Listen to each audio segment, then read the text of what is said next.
Welcome to the In Wheel Time Car Talk Show here on iHeartRadio. Coming up, more car talk than you want to know about, including Herb Ross and the LBX planes, trains, and automobiles fly in. I'm sorry, what is there? Are you interrupting me for a reason? Thank you. Planes, trains, and automobiles fly in car show. I got to drive the 2022 Toyota Camry Trd, and I'll tell you my thoughts on it, along with my thoughts on other things, including interruptions. And we'll have the cruise-in calendar in This Week in Auto History. Plus, the stories making car news this week. Just ahead, this hour of the In Wheel Time Car Talk Show. Howdy, along with Mike Out of This World Mars and King Conrad DeLong. Thank you. I'm Don Armstrong. Now that you turned my mic on. You know, you guys, it's so good to work with professionals in the broadcasting industry. When did you do that? I don't know. It wasn't today. I got people over here going, Don, did you push do the it? button, push the button, start this. Yeah, I got Start that. Thank you. Now that you did, we're ready to go. Are we ready? And Jeffrey will be back with us shortly. Yes. I'm glad to be back after taking 2 weeks off. The first week was for a business event. And last weekend, my son Austin was inducted into the Texas Swimming and Diving Hall of Fame for water polo. And he is the first athlete inducted into the Texas Hall of Fame for water polo. He was quite honored about it, and it was a very fun event up at the University of Texas is where the Hall of Fame is, and they put his placard on the wall and stuff. It was pretty cool. Well, good. I'm glad that all worked out. It was a nice weekend off. I think we drank a little. No, I know we drank a lot.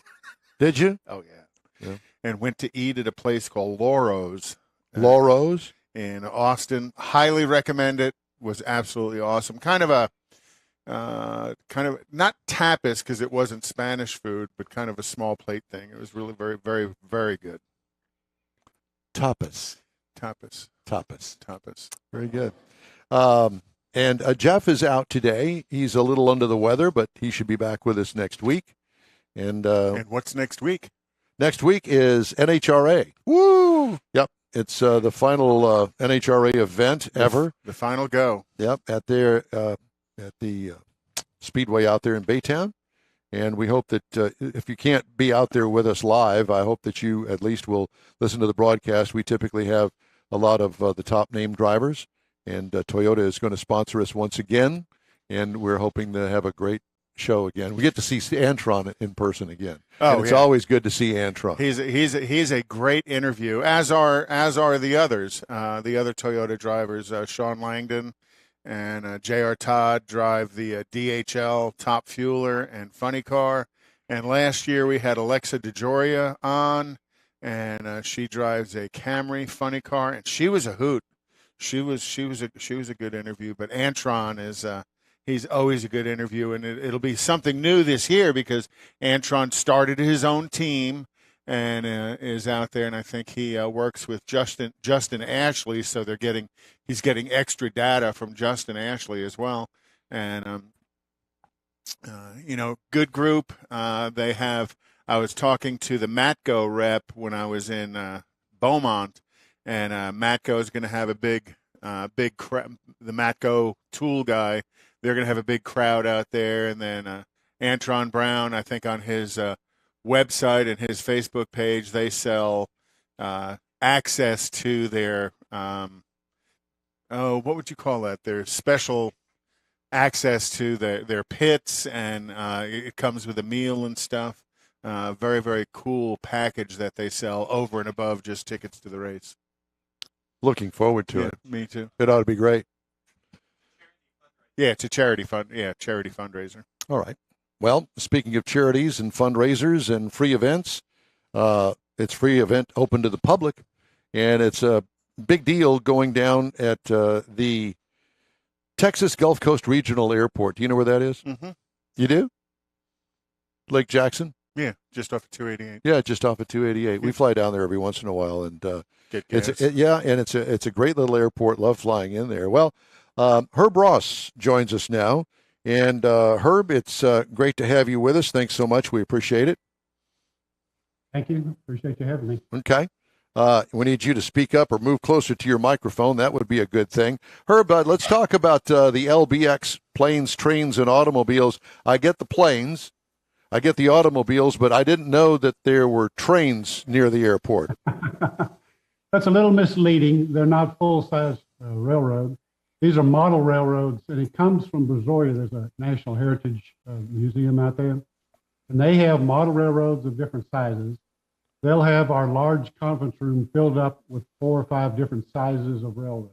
So these are trains like this, like HO scale and Exactly. N scale. Yeah. Because I as a kid, I had trains. Dad had a big board down in the garage for me, and I love that sort of stuff. And I know that I had a friend of mine that was in the actual video business and quite successful. His name was Ben Perlman, and he was a real advocate of that hobby. And they put on huge train shows, and people from all over the United States would come and set up these ginormous train sets with, I mean, the most complicated things and switch gear, and the guy would have to crawl underneath the whole thing just so he could stand in the middle and conduct this orchestra of the trains. buildings and the people and the lights and all that stuff. Yeah, truly amazing. How long will it take them to set up the train displays? They've got them on boards, and they're going to use some tables to set them on. And it shouldn't take them but about 4 hours. Oh, that's not bad at all. Well, I was waiting for you to say 4 days. I was going to say, well, that's what I was thinking. It'd take them quite a bit. So, Herb, what is this the first event down there like this? No, we've had them probably for 10 or 15 years. We struggled because we started in 2019 to have another one. Great timing. Yeah. And COVID hit us and knocked us out of 2020 and 2021. And so we're finally going to have one. The weather looks good. Well, welcome back. Yeah, exactly. Well, I have to tell everybody that it's a great, even if you don't have any hot rod car or an airplane or whatever the case may be, they also have a great restaurant there, and they make great hamburgers. As a matter of fact, a friend of mine flew me down there just before I got into the helicopter business, and flew me down there and just for lunch on a Saturday. Flew you down for a hamburger. Yep. Don, you live the high life. I did, literally. Yeah. You and Kim Kardashian just fly somewhere for lunch. Yeah, well, it was in a Cessna. So I thought you were going to say it was a Piper Cub, and you were in the back. I was in the back. There's no doubt about that. But so I understand that you're going to have airplane displays. Now, is the actual airport going to be open that day, or is it going to be closed? Yes, we're going to keep the airport completely open. Not going to have any time down. It'll have the opportunity for people to fly in any time of the day and fly out after they eat their meal and get their trophies and leave. So it's a cruise in, is what you're saying? More like a cruise in, yes. Yeah. So and I understand that the hours are from 9 to 2 on Saturday, and you're going to have static airplane displays. Anything out of the ordinary going to be in there? Well, since you're an almost pilot, you are a pilot or almost pilot? No, I'm not. I'm not any of the above. I just I'm a reporter that sits in the back seat of a helicopter. That's it. Okay. So if you want to come down, we'll put you in the bombardier seat. We're going to have flower bombing. We've got balloons filled with colored dye, and we're going to drop them out of the airplanes at targets on the field. Oh, that would be fun. That would be fun. Well, you could be the bombardier. Well, I appreciate that. Thank you. I understand you're also going to have some antique tractors there. Are you going to have any steam-powered tractors? Oh, that's a good question. I think there was one of them in the past. I don't know if they're going to bring it or not, but there's some really old tractors. Mike, do you have the pictures of some of these? Did you get those from yesterday? Yes, sir. Let me get with our video man here. Okay. Well, whatever the case may be, and you mentioned that the grand scale train models, that ought to be fun. And if the weather's just right, I understand there's going to be a hot air balloon down there too, or two. There will be. This is going to be the Remax hot air balloon, and we'll have it just off the big hangar. Okay. And you can, that's a real colorful hot air balloon. You'll be able to see that from 288. Now, we have an automobile show here called In Wheel Time, Car Talk. So our focus is going to be on the cars. And so what, are you just inviting clubs or friends of the family? How does that work? It's open to any cars that want to come in, but our main group down here is the classic cars of Brazoria County. Okay. And Barry Wright leads that one. And most of those guys are going to bring some cars out. So I expect 30 to 50 cars. Nice.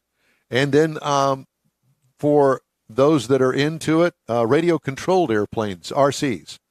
Yes. Yeah. We have, one of them is a jet. Oh, my gosh. I've seen those on video. I've never seen one in person. We're not going to let him fly it, but he'll start it up, and you'll be able to hear a roar. Oh, my God. Yeah, flying RCs near an airport, an active airport, that's not necessarily a good thing, but it looks like tons of fun. The Runway Cafe, as I mentioned, is going to be open, and you're also going to have food trucks there, too. We are. Wow. And how much does it cost? How much does it cost for somebody to walk in and just see it? Yeah. It's free. Well, that's a good price. We like free. Free's good. Yeah, well, and the price of gasoline today, if you're coming from the Houston area or anywhere around southeast Texas and headed down to Lake Jackson, then that's a good thing. I will have to tell you that the airport is on the way to Surfside. Now, for my generation, Surfside rings a bell.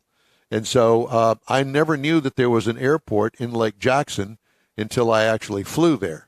Because let's face it, it is kind of a little bit off of 288, just enough with woods in between that you can't see it from the highway. Correct. Yeah, but it's a great. Go ahead.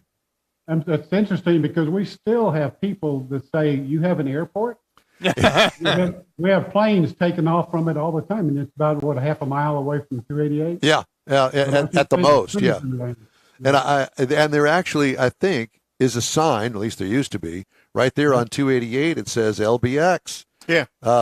Gulf Coast Regional Airport. And, they have jet fuel there. And, it's a legit airport that when we get the opportunity to land there, I'm always excited to go in. Nice folks, nice gal at the desk. And, it's a friendly hometown airport. And well, I'm glad you explained that because I was fixing to ask, what does LBX mean? Now I got it. That's the call letters of the airport. Yeah, because I've been trying since he and I talked. I didn't ask him the other day, and I got to thinking, what does LBX mean? Right. Well, it's like IAH, HOB. I know now, I understand, but I was trying to put like some sort of barbecue or some fly club or something to it. Mike, we're trying to educate you here. I appreciate that.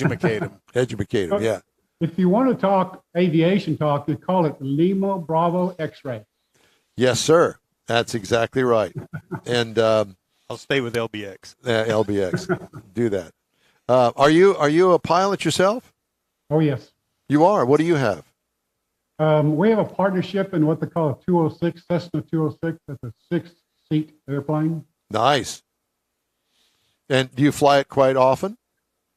I fly it probably 2 or 3 times a month. Dang. Oh, wow, that's often. Yeah, that's often. Do you take like day trips out of there? Or It's funny when people ask me what I do. I'm always flying to keep up my skills. Yes. So I tell them I'm flying in circles because I fly around the airport, practice my landings. So I'm flying in circles. Well, that's a good thing, and it's probably one of the cheaper things you can do in an airplane because these days going cross country, and I know what the price of fuel is. It's not any cheaper than gas at the pump that you pull in the Valero station. Av fuel is more expensive than than what you're getting at the Buc-ee's. Yeah. Hey, Lake Jackson, the home of Buc-ee's. They don't have a Buc-ee's at the airport though. No, not at the airport. And if you were to see the original Buc-ee's, you'd go, "That's the original Buc-ee's? That's it." But at any rate, it sounds like a great event. And how was turnout 3 years ago, or do you remember that long ago? Because I have a problem myself. So these things are very weather dependent, as you know, outdoor car shows are. And so is aviation. Absolutely.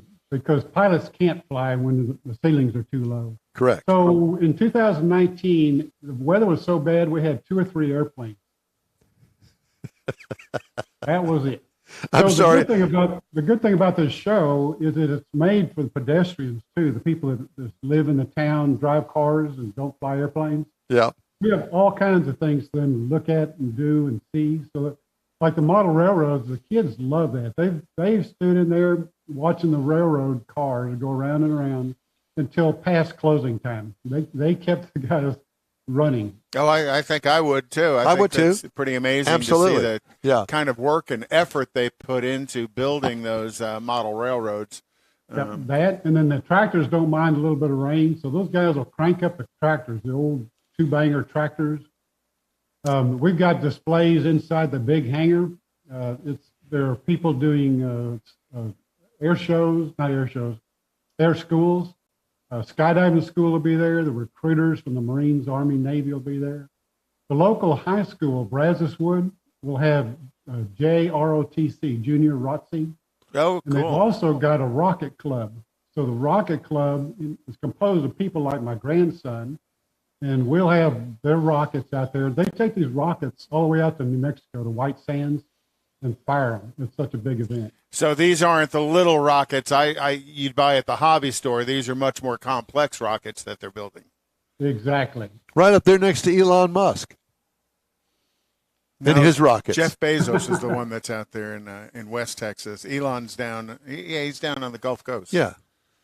But his rockets are I'm just teasing. substantially bigger. Yes, they are substantially bigger. Well, Herb, it sounds like a good time. So for everybody that missed it, Saturday, April 23rd, 9 a.m. to 2 p.m., Texas Gulf Coast Regional Airport. And if you don't know where it is, well, it's time to learn. It's down there in Lake Jackson on the way to Surfside.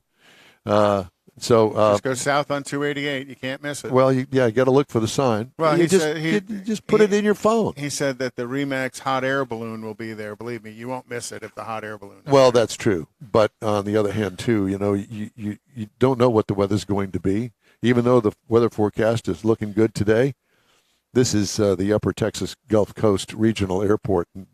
Open to the public for Yeah. free. So if you're looking for a cool event to do with the family next Saturday, that's definitely something to do. Absolutely. Well, Herb, thank you so much for joining us today. We really appreciate it. Good luck next weekend, and we hope to see you then.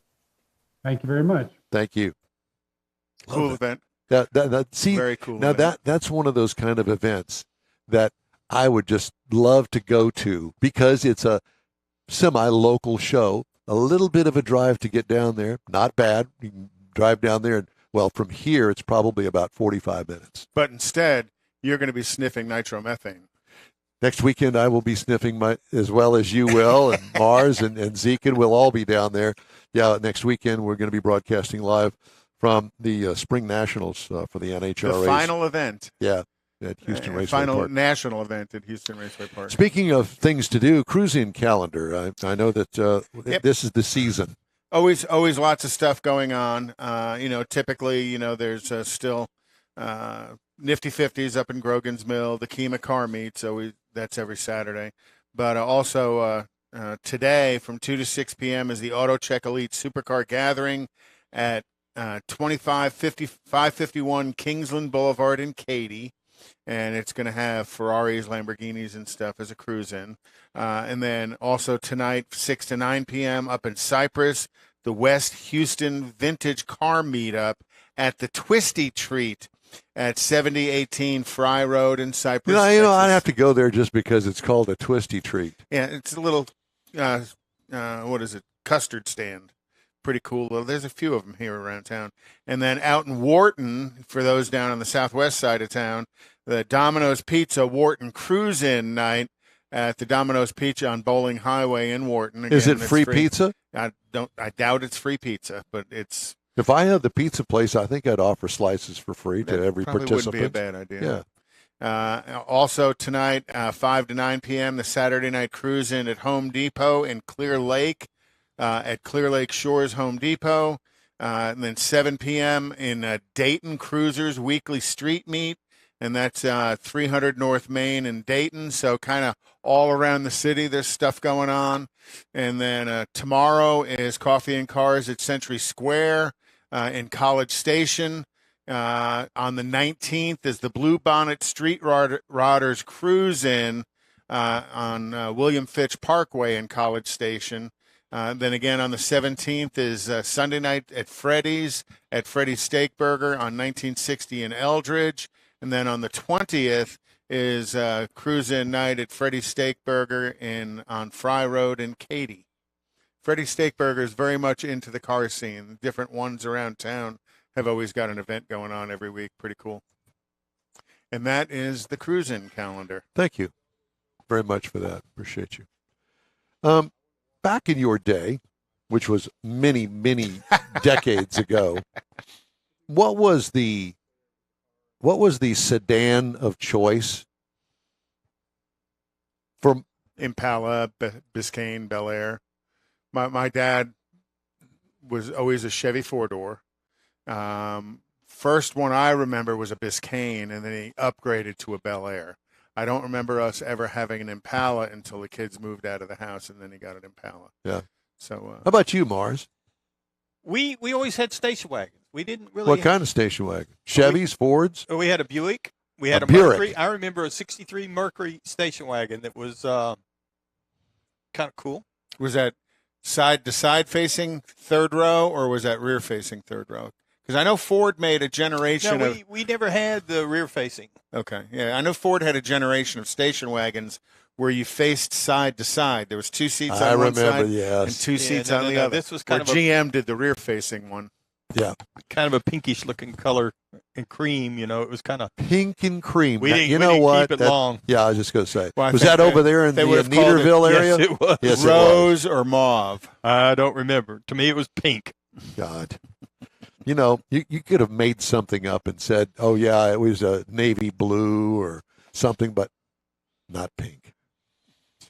Well, I bring this up because it's time now for today's car review, and I had a chance to drive the 2022 Toyota Camry, which, in my opinion, the Camry has kind of taken the place of all of the big Ford four-doors, the Chevy four-doors. Because Ford and Chevy don't build them anymore. Honestly, they really don't build a big sedan anymore. No, nobody does, except Toyota and the Camry. Now, a big sedan, they call it a midsize. Yeah. But it's about as big as you can get, I think, almost. Unless you get to the Avalon, which is a little bit longer. Dodge Charger. There's that. So the 2022 Toyota Camry comes in these trim levels: the LE, the SE, the SE Nightshade. Yeah, there's a car called a Nightshade. XSE, the XLE, and the TRD. I had the 2022 Toyota Camry TRD, a midsize sedan, seats 5 passengers. This has been a redo in 2018, and it's 4 years old as far as its design is concerned. But the new cars these days, they can actually go pretty long, and you really don't notice that there's some big change year to year. And right, Toyota Racing Development TRD, that's their hot rod version, performance version. We're going to get to that. So lots of aero features on the TRD make it stand out from a regular Camry. Most people go, that's a Camry? Yeah, it is. It's got a splitter in it, a special grille, side skirts. It's got winglets and a big spoiler in the back, huge grille with some pretty slick lighting up front, and a special roof paint job that is kind of a two-tone thing. This one had a black roof that kind of let the sunroof blend into the blackness up on the top of the car, and then below it was kind of like electric blue. So it definitely stood out. People looked at it going, that's a Camry? What I liked about it, the overall look is really pretty cool, except it's lacking a number on the door. Oh, okay. What could use Denny Hamlin? Well, I was going to say, no, you're 43, but that would be Richard Petty. But you get the point, because of the color. What could use improvement? I really don't know. Interior highlights, huge touchscreen in this thing.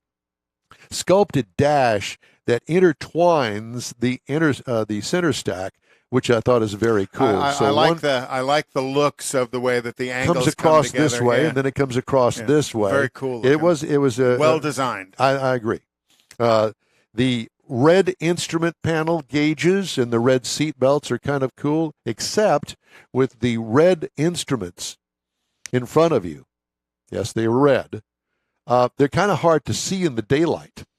When it's daylight outside, the dark red kind of blends in with the black, and you kind of can't really see how fast you're going. Just thought I'd bring that up. Like you were worried about that, yeah. Fairly roomy back seat area, trunk room adequate for this sedan. What I liked about it, the interior comfort, very comfortable car. What could use improvement? More driver seat bolstering. I know I'm stretching it, but you got to look for something. Engine is a 3.5-liter V6. It's not out of the ordinary. It is an option for the regular Camry, but they've done nothing special to the V6. That turns out 301 horsepower, 267 pound-feet of torque, and it has an 8-speed automatic transmission in it that works really well. In the miles per gallon category, 22 city, 31 highway for a combined of 25. I got 28.4. It's pretty good for 300 horsepower. But, I don't do the on-ramp acceleration tests like you-know-who down here in the red shirt. I got that gas mileage over 407.8 miles, most of it on the highway. What I like, the special catalytic converters on the TRD give it a kind of a sporty sound. Throaty. Yeah, a little bit. What could use improvement? Cutouts. Ride and handling. What I liked about the ride and handling, it does have TRD suspension components on it. Lower, stiffer coil springs, sway bars, TRD shocks, bigger brakes, and Potenza tires on it. So it does stand out above all of the other Camrys as far as performance. And a very good-looking set of wheels. Yeah, I thought they were very good-looking. Yeah, exactly. What could use improvement? Adjustability on the fly for the suspension. I know, again, I'm stretching it. The deal is that, they do it the way that they do it to keep the price right. Base trim price on the car is $33,385. Prices tested, $35,470. Base model price on a Camry is $26,320. Which is kind of alarming to me. It's like, really? I didn't know that a regular Camry is only $26,000. And the TRD top of the line is $35,470. Check it out. Competitors, the Kia Stinger, $40,535. BMW M5, $104. M5 Camry. Well, it's a sports sedan. Yeah. You look up sports sedans, and there aren't that many. Okay, so BMW M5, $104,695.27. The Lexus GSF for $86,035. So this is a true bargain when it comes to sports sedans. And if you're into that sort of thing, I'd suggest you check it out. I give it a 4-star. That's it. Lots of people do. Very popular car. It is. The In Real Time Car Show streams on iHeartRadio, the iHeartRadio app, and Facebook, YouTube, Twitch, and InRealTime.com. Podcasts available from your favorite podcast source. The In Real Time Car Talk Show continues right after this quick break. Father's Day weekend, Saturday, June 18th, 2022. It's the next Tailpipes and Tacos Cruise-In, and you're invited. Tailpipes and Tacos Father's Day edition will be at the same Loopy Tortilla in Katy, 8 to 11 a.m. on Saturday, June 18th. It's the only place cruisers compete for trophies and other prizes. Enter your vehicle for Best Hot Rod, Best Classic, and Best Modern Classic. Tailpipes and Tacos is Houston's coolest cruise-in and is your opportunity to see the best hot rods, show cars, classics, and resto mods, and get Loopy Tortilla breakfast tacos and adult beverages. There's no entry fee, and cars will automatically compete for custom Loopy trophies and other prizes. It all happens at the Loopy Tortilla Tex-Mex in Katy on the Grand Parkway at Kingsland Boulevard, just south of I-10. Kick off summer with Tailpipes and Tacos Father's Day edition, Saturday, June 18th. The In Real Time Car Talk Show will be there too. Celebrate Father's Day, the start of summer, and the return of Tailpipes and Tacos. Saturday morning, June 18th, 8 to 11. We'll see you then, weather permitting. Tony Stewart Racing joins the NHRA Camping World Drag Racing Series, and his drivers, Leah Pruitt and Matt Hagan, will face off against NHRA stars including the legendary John Force Racing Team. Don't miss this battle of horsepower and performance. It's the final NHRA Spring Nationals event at Houston Raceway Park. Don't miss it, April 22nd through 24th. This is your last chance for nitro action in Baytown. tickets at HoustonRaceway.com. The In Wheel Time Car Talk Show is now part of the iHeart family. Now you'll have access to 24/7 Car Talk anytime you need a fix. Just download the iHeart Radio app and ask for In Wheel Time Car Talk, and there we are. Be sure to save us in your iHeart library for instant access. No matter where you are, you have the best Car Talk Show right on your PC, laptop, or mobile device and never have to worry about finding us again. Of course, you can always get access to our video and audio streams via InWheelTime.com and your favorite podcast channel, and all of this is free to you. From the iHeart Radio app, you'll not only hear our Saturday morning live show, but the best shows of the past, updated weekly. Never miss a minute of up-to-date new car reviews, pre-owned reviews, Conrad's Car Clinic, informative interviews, automotive news, and the most fun car talk show on the planet. Just download the iHeart Radio app, search for In Wheel Time Car Talk, save it to your library, and with a tap of the icon, you'll be in touch with your favorite Car Talk team. In Wheel Time Car Talk, streaming now on iHeart.com/In Wheel Time Car Talk. Well, I'm not going to try to screw it up anymore. Welcome to the In Wheel Time Car Talk Show on iHeartRadio. Coming up, Hal Sharp, Texas Triumph Registry. You into Triumphs? He's the guy to talk to. Conrad's going to have the popular This Week in Auto History, and we'll get you updated on the stories making car news this week. Howdy, along with Mike Out of This World Mars. We welcome back King Conrad DeLong. Jeffrey Zekin is out this week, a little under the weather. Get well quick. We'll see you next weekend at the big race, the big go down there in Baytown. I'm Don Armstrong. Glad you could join us on this Saturday, and it is a great Saturday here in Southeast Texas. Holy Week weekend. Thank you all for being with us. All right, time now to shift gears, and we're going to put on our British green racing helmet, and we're going to talk to Mr. Hal Sharp. He's with the Texas Triumph Registry. Hal, how are you? I'm doing well, Don. Good morning. Good morning to you. Thanks for joining us today. The Texas Triumph Registry. So do you just register cars there, or do you actually, is it a club, or what is it? Well, the Texas Triumph Register is a car club. It was established in 1981, which means last year we celebrated our 40th anniversary. Oh, wow. You don't have to rub it in about how old we are. We already know that. Well, I won't go there. Okay. Okay. Thank you. Our club is actually the largest Triumph club in the nation. We're a part of our national organization is the Vintage Triumph Register. And here in Houston, we have over 200 family members in our club. 40 or 50 of which are really active. Well, I watched a show, one of the umpteen thousand car shows that I watch on Motor Trend TV, and in the shop was a Triumph. And, back in my day when I was a kid and, all enthralled with everything automotive, the Triumph actually stood above all of the other British imports to me.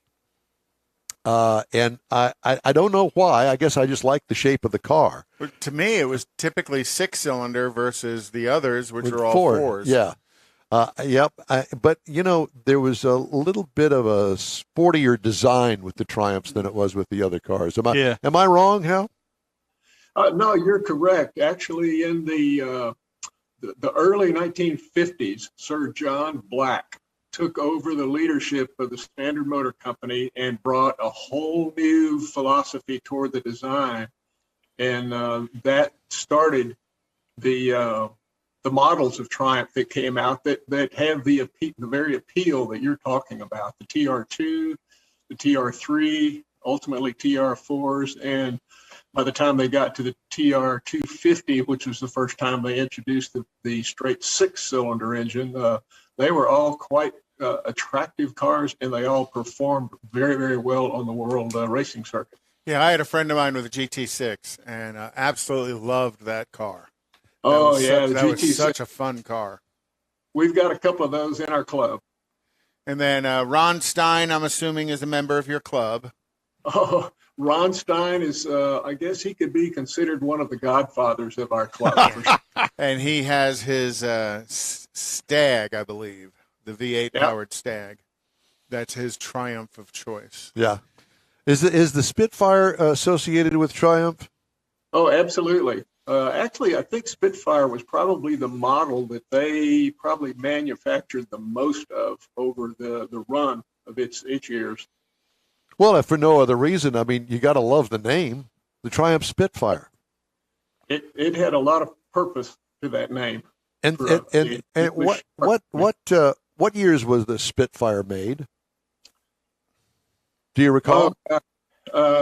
Not being a Spitfire owner myself, 1962 to 1980. I know they came out in the probably mid 70s and ran all the way into the 80s. So probably almost a 10-year run. Yeah, when Don asked, I went on Wikipedia and it says 1962 to 1980. I didn't realize it was around that early, and it was designed by Giovanni Michelotti. Right. Don't get me going on the pronunciation. It sounds right. Michelotti designed the TR4 and the TR250 as well, and then they hired Carmen to design to update the TR4 into what we know as the TR6. My kind of my all-time favorite Triumph might not be the favorite Triumph of Triumph owners because I'm a huge wedge fan. The TR8 and the TR7. I just thought that was such an advanced design that cut across automotive design. It really was unusual for the day. Oh, they broke new ground with the wedge shape and aerodynamics, and they were very productive on the world's race circuits. And if I remember correctly, Bob Tullis was the guy who campaigned a lot of the Triumphs back in the 70s and 80s? Yeah, Bob Tullius. Route 44. Yeah. So is the Triumph Car Company still in business? No, they went under in the early to mid 80s. In fact, during the last almost 6 to 8 years of their life, they were in pretty big financial trouble. And it showed up in the ultimate quality and reliability of the cars they were building. Particularly TR7 suffered the most. Can you still get parts for these cars? Yes, there are numerous outlets where we buy our parts, mail order parts. There are a couple actually in the UK. There are 3 here in the United States that we can order things and have parts overnight. Many of the parts. Companies that actually purchase the original dies, so you can get OEM parts that were made off of the original dies. Others, the rest of the parts are primarily aftermarket replacements, and many that are upgrades.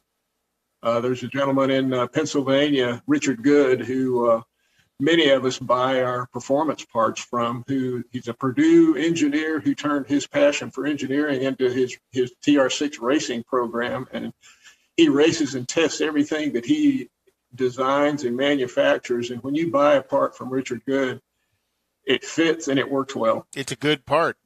Thank you. I knew you were going to go there. Somebody had to. Yeah. So what kind of Triumph do you have, Hal?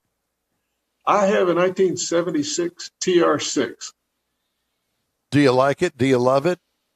I do. Yeah, I've had the car about 11 years, and it was drivable when I bought it. Not really great, but I've done a lot to it. I've completely replaced the suspension with performance springs, sway bars, all of those things.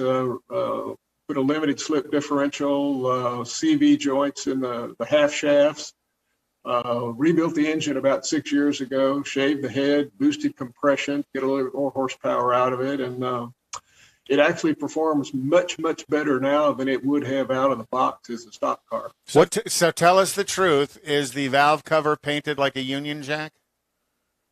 Is the valve cover what? Painted like a Union Jack, the British flag? No, I've got just actually a Group 44 Triumph Tune performance valve cover. Nice. What kind of motor is it? Tell me. Displacement, how many cylinders, that sort of thing. It's the TR6 came with a straight 6, 2,400 cc's displacement. The early TR6, which came out in 1969, with the twin carburetor setup, would produce, the UK version would produce almost 150 horsepower because they could put a fuel injection system in it, but that was not imported to the US because of emission issues. So the US version of it, usually about 120 to 130 horsepower in the early cars. 1976, which is mine, is the last year they made the TR6, and by that time, progressively more strict emission standards in the U.S. caused them to take compression out of the engine. They put different things on it to control the emissions, which robbed it of horsepower. So my car originally, probably at best, may have produced 110 horsepower. By the time I bought it was probably down closer to 100, but my rebuild, we've got it back up probably to 125, 130. Which isn't bad in a, what do they weigh, about 2,400 pounds, 2,500 pounds? Yeah, just over 2,400, yeah. Pretty lightweight car, so that powertrain in it, but that's very typical of the British roadsters. You know, they weren't high-powered cars, but they were well-powered cars because they were so lightweight. What was the transmission in it? The stock transmission was a 4-speed, and they offered an option for an electronic overdrive. So was that a bolt onto the back of the transmission, or was that built into it? Yeah, it bolts onto the top of the gearbox, and the electronic switch is usually on the left-hand side of the steering column, right next to your blinker switch. Interesting. I want to turn left or I want to overdrive. Which one? Exactly. Maybe both. Overdrive, particularly if you want to do any traveling at highway speed. The 4-speed, at 60 or 70 miles an hour, it's really kind of noisy, and the engine doesn't like it, and it's hard on your ears. And the overdrive makes it a lot more comfortable for a cruising car. Do you drive it frequently, Hal? I do. Yeah, I almost every weekend I'll at least start it up and back it out and drive it around the neighborhood just to keep all the fluids going. And I enjoy driving it when the weather's good. Yeah, and I know Stein says you guys go out on cruises with some regularity. We do. We have 3 different trips as a club every year, one in the spring, one in the winter, and one in the fall. Which, for example, last Saturday, we had our spring Bluebonnet drive. We had 23 cars, drove out through Navasota, Brenham, Belleville, looking at wildflowers every spring, and 23 of us in a row. And all of you made it back together? We did. No breakdowns. Everybody does keep their AAA card current. Yeah, no doubt. We actually... one of the things our club prides ourselves in is that we actually do drive our cars. There are very few what you'd call trailer queens in the club that are not driven, but we like to get them on the road. We like to get them out and enjoy driving them. In fact, there's a hardcore group in our club that a man named Dave Smith organizes every year, every spring, into a cross-country trip that spans about 2 weeks. Oh, wow. This year will be... I retired a couple of years ago, so I can afford to take the time now. So May the 7th, we are leaving for a 2-week drive. There will be 8 of us, 8 cars, going out toward Tucson, up through Arizona, into Utah to the Grand Canyon, and back across through the northern New Mexico area. So do you get followed around by a flatbed or a pickup truck with a flatbed trailer, just in case? We have enticed a friend of mine who's not a Triumph owner to go along with us and drive one of the guys' F-150, which has the speed jack and numerous spare parts as our chase vehicle. The just-in-case truck. The just-in-case truck. So one of the things that comes to mind is I have a perfect event for a bunch of you guys, and that would be to head on over to the Lupi Tortilla in the next Tailpipes and Tacos event out there in Katy, and join us out there on a Saturday morning for Tailpipes and Tacos Cruise In. Stan is a big Triumph guy. Yeah, he has one. He has one, and so he would love to see you guys actually show up out there. And it's a good turnout, and I think that you would really enjoy it. Well, that'd be terrific. If one of you would send me the contact information for him, we'd do that. Sure. We have every Saturday morning, there's a group of us that meet for breakfast. It's open to everybody in the club, and depending on the weather and the time of year, we'll have anywhere from 10 to over 20 people show up for breakfast.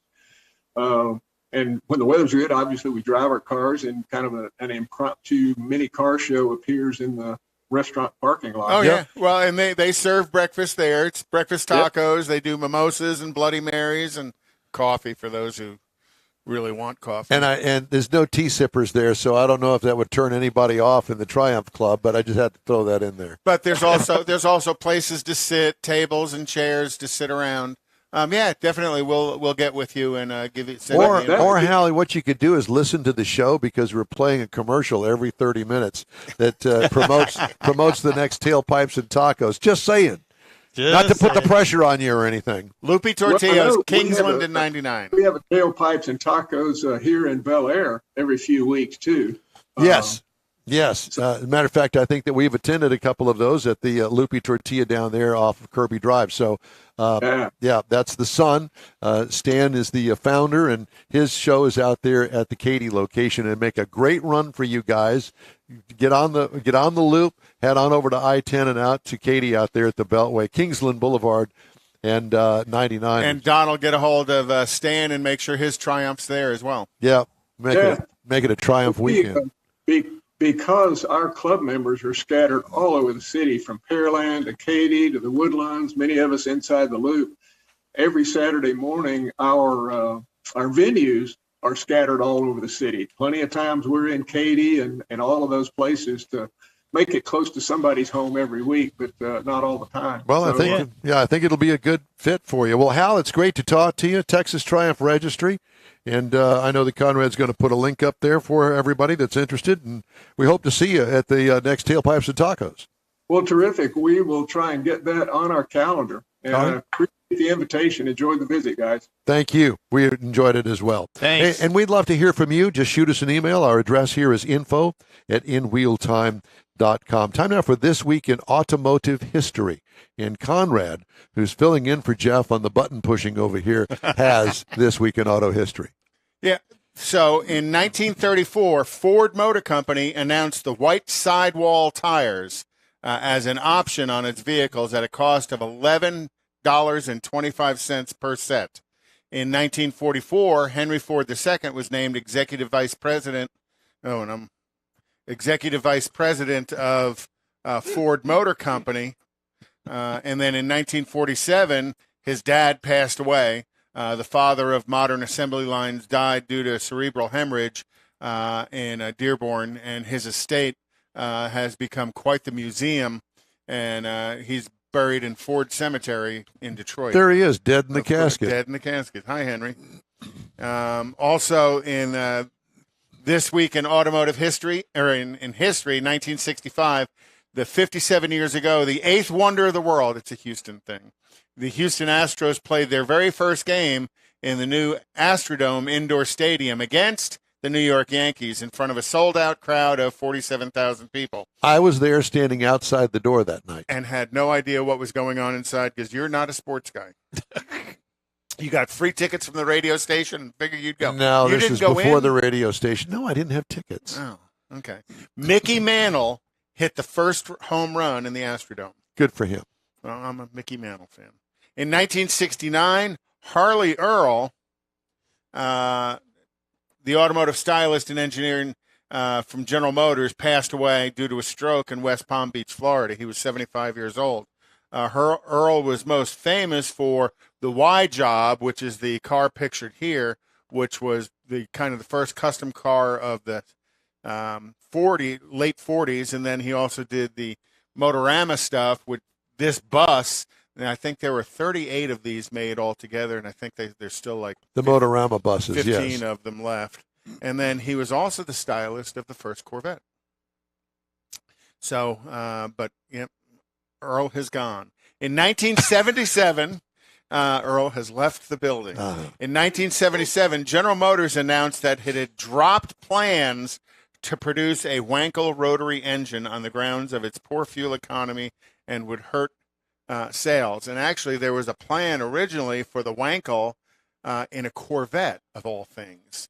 And then shortly after that, Mazda releases the Wankel in the RX-7, and it's a monstrous hit.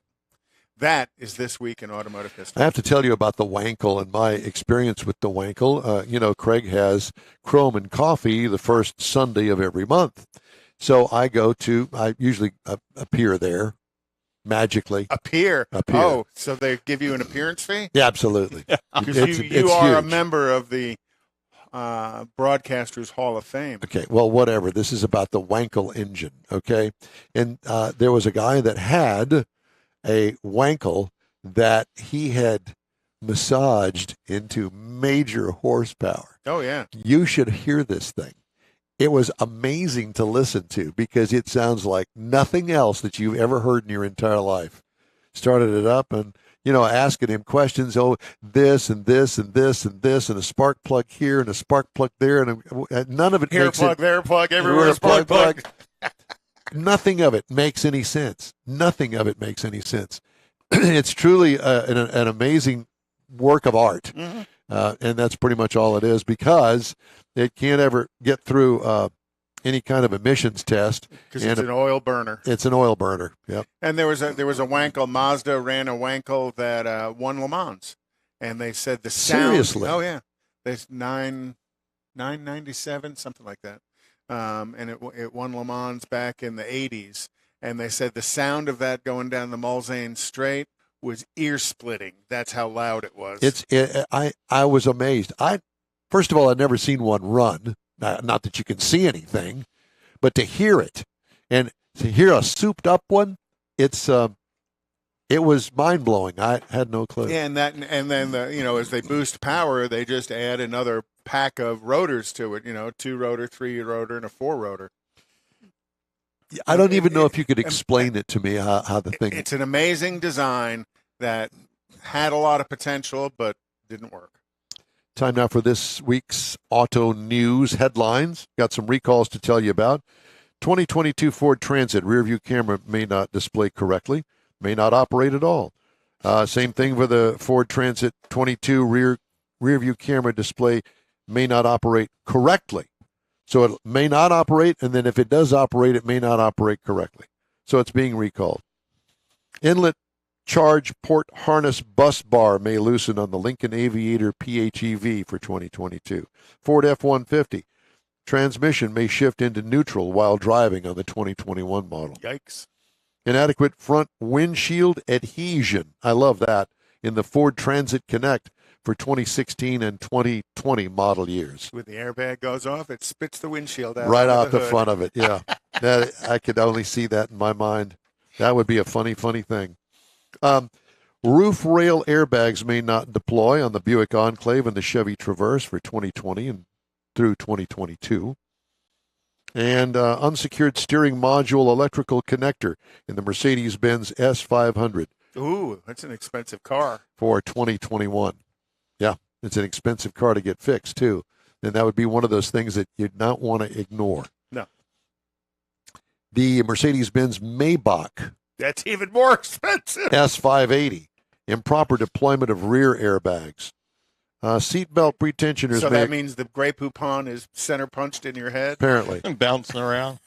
Seatbelt pretensioners may explode in the Hyundai Accent and Elantra for 2020 through 2022. And the Land Rover, Range Rover, and Range Rover Sport 2016 through 2017. The seatbelt may not lock. That would not be good if you're hurtling through the windshield. Ram plans to unveil a concept of its electric 1500 pickup. I read that this year.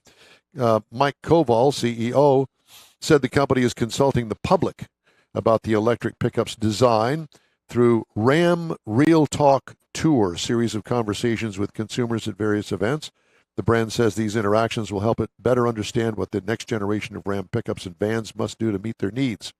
Ram says it will offer fully electrified solutions in the majority of segments where it competes by 2025. The brand says They will have a full portfolio of electrified vehicles and models no later than 2030. And it's interesting because wasn't that announced at the New York Auto Show? Yes, they did a tease. Yeah. And I've got a story on that later on. And then GMC, Buick, and Cadillac didn't go to the New York Auto Show, just like they didn't come to the Houston Auto Show. So what are they thinking? They're not, but they're paying their CEOs exorbitant amounts of money. And I happen to have a story about Carlos Tavares with Stellantis and the board of directors going, oh, no, you're not making that kind of dough. No, no, no. There's a song in that somewhere. Well, we had an earlier song.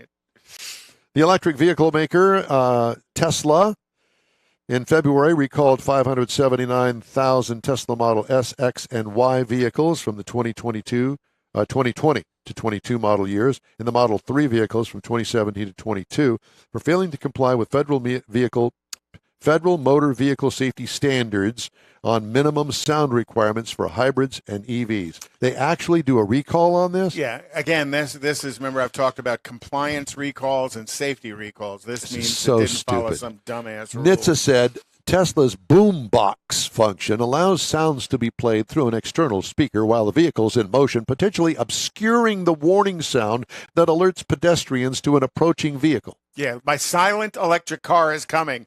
Get out of the way. My Tesla is coming. Me.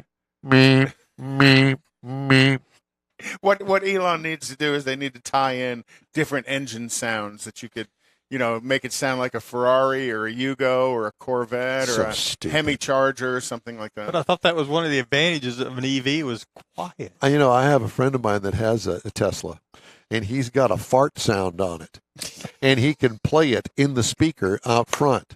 So I walk in the door the other day, and I didn't know that he was in the car. I thought it was you. And I opened the door, and it goes. Don had to go check himself. It was absolutely stupendous. And that's all the lead in to our next guest. That's it for this hour of In-Wheel Time. The In-Wheel Time Car Talk Show continues right after this. Father's Day weekend, Saturday, June 18th, 2022. It's the next Tailpipes and Tacos Cruise In, and you're invited. Tailpipes and Tacos Father's Day edition will be at the same Loopy Tortilla in Katy, 8 to 11 a.m. on Saturday, June 18th. It's the only place cruisers compete for trophies and other prizes. Enter your vehicle for Best Hot Rod, Best Classic, and Best Modern Classic. Tailpipes and Tacos is Houston's coolest cruise-in and is your opportunity to see the best hot rods, show cars, classics, and resto mods, and get Loopy Tortilla breakfast tacos and adult beverages. There's no entry fee, and cars will automatically compete for custom Loopy trophies and other prizes. It all happens at the Loopy Tortilla Tex-Mex in Katy on the Grand Parkway at Kingsland Boulevard, just south of I-10. Kick off summer with Tailpipes and Tacos Father's Day edition, Saturday, June 18th. The In Real Time Car Talk Show will be there too. Celebrate Father's Day, the start of summer, and the return of Tailpipes and Tacos. Saturday morning, June 18th, 8 to 11. We'll see you then, weather permitting. Tony Stewart Racing joins the NHRA Camping World Drag Racing Series, and his drivers, Leah Pruitt and Matt Hagan, will face off against NHRA stars including the legendary John Force Racing Team. Don't miss this battle of horsepower and performance. It's the final NHRA Spring Nationals event at Houston Raceway Park. Don't miss it, April 22nd through 24th. This is your last chance for nitro action in Baytown. Tickets at HoustonRaceway.com. The In-Wheel Time Car Talk Show is now part of the iHeart family. Now you'll have access to 24/7 Car Talk anytime you need a fix. Just download the iHeart Radio app and ask for In-Wheel Time Car Talk, and there we are. Be sure to save us in your iHeart library for instant access. No matter where you are, you have the best Car Talk Show right on your PC, laptop, or mobile device and never have to worry about finding us again. Of course, you can always get access to our video and audio streams via InWheelTime.com and your favorite podcast channel, and all of this is free to you. From the iHeart Radio app, you'll not only hear our Saturday morning live show, but the best shows of the past, updated weekly. Never miss a minute of up-to-date new car reviews, pre-owned reviews, Conrad's Car Clinic, informative interviews, automotive news, and the most fun car talk show on the planet.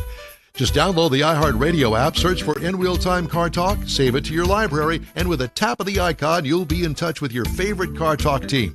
In-Wheel Time Car Talk, streaming now on iHeart.com/InWheelTime Car Talk.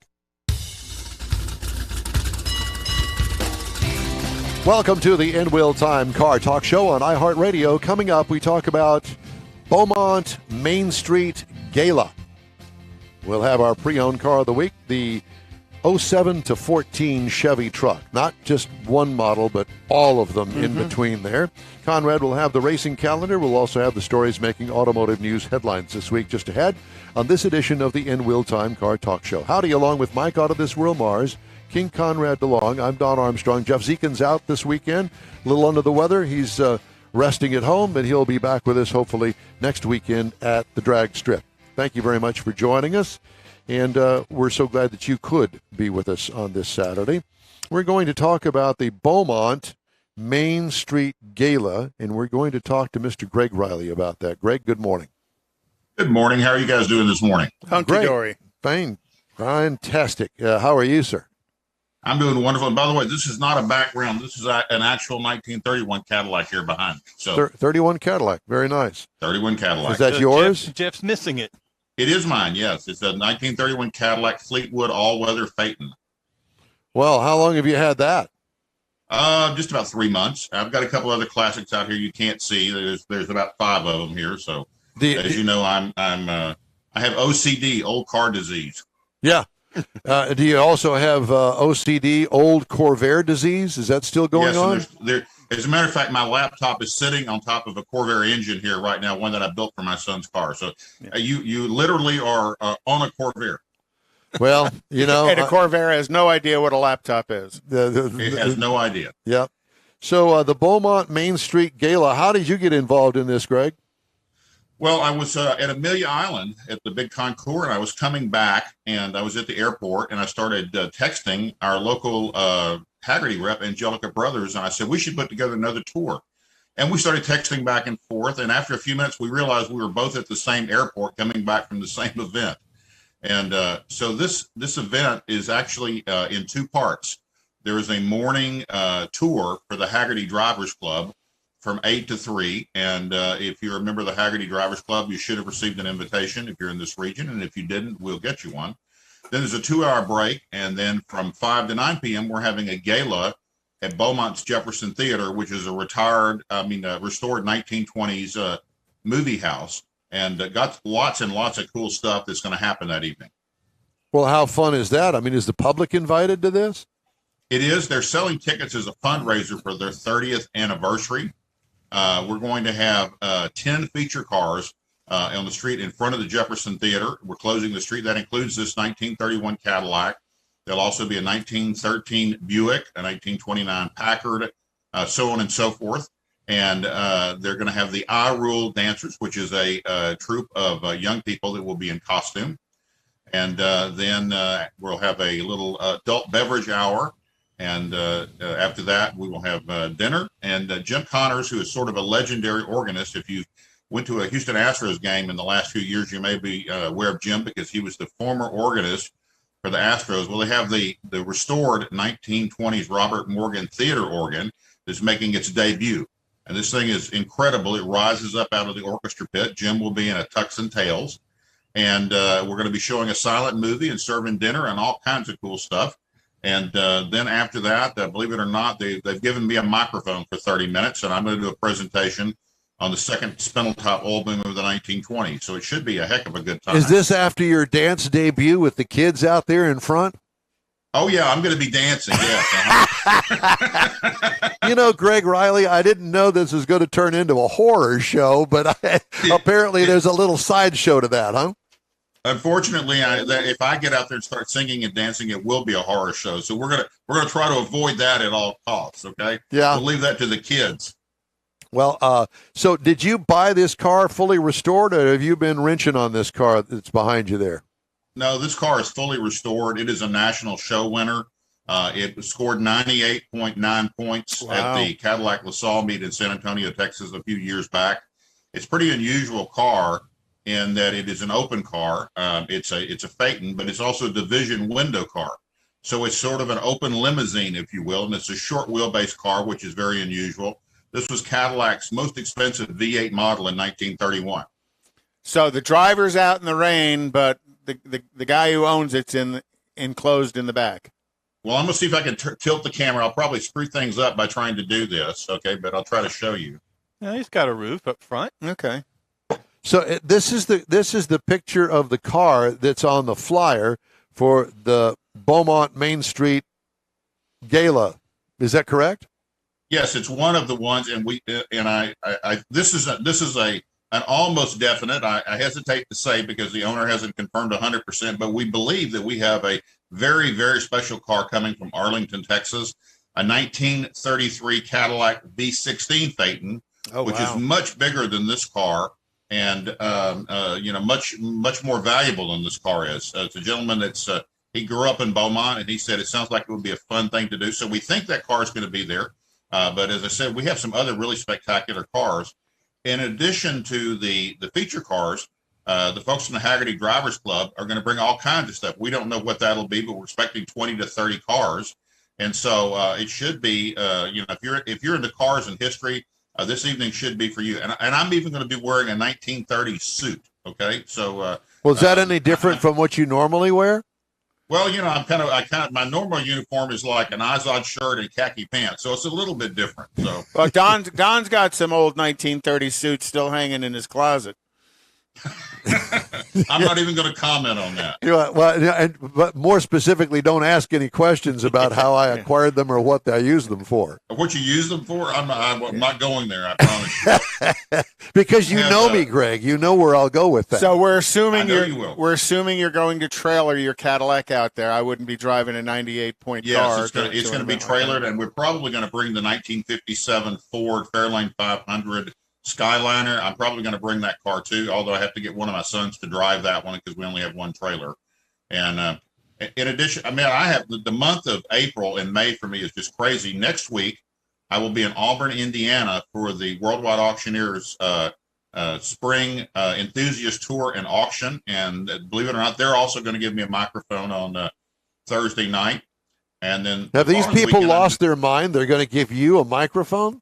No, just a Mr. Microphone. And as you know, that's a dangerous thing to do is to give me a microphone and a platform. Well, just a Mr. Microphone with a little spring in the bottom. Hi, I'm Greg Riley. And I'm going to be at Keels and Wheels too. I don't know if you guys are going to make it out there this year, but the Cadillac and I are going to be at Keels and Wheels cool. on the end of the month. So as I said, I've got 3 weekends in a row, bang, bang, bang, bang, with 3 major car events. So I'm pretty excited.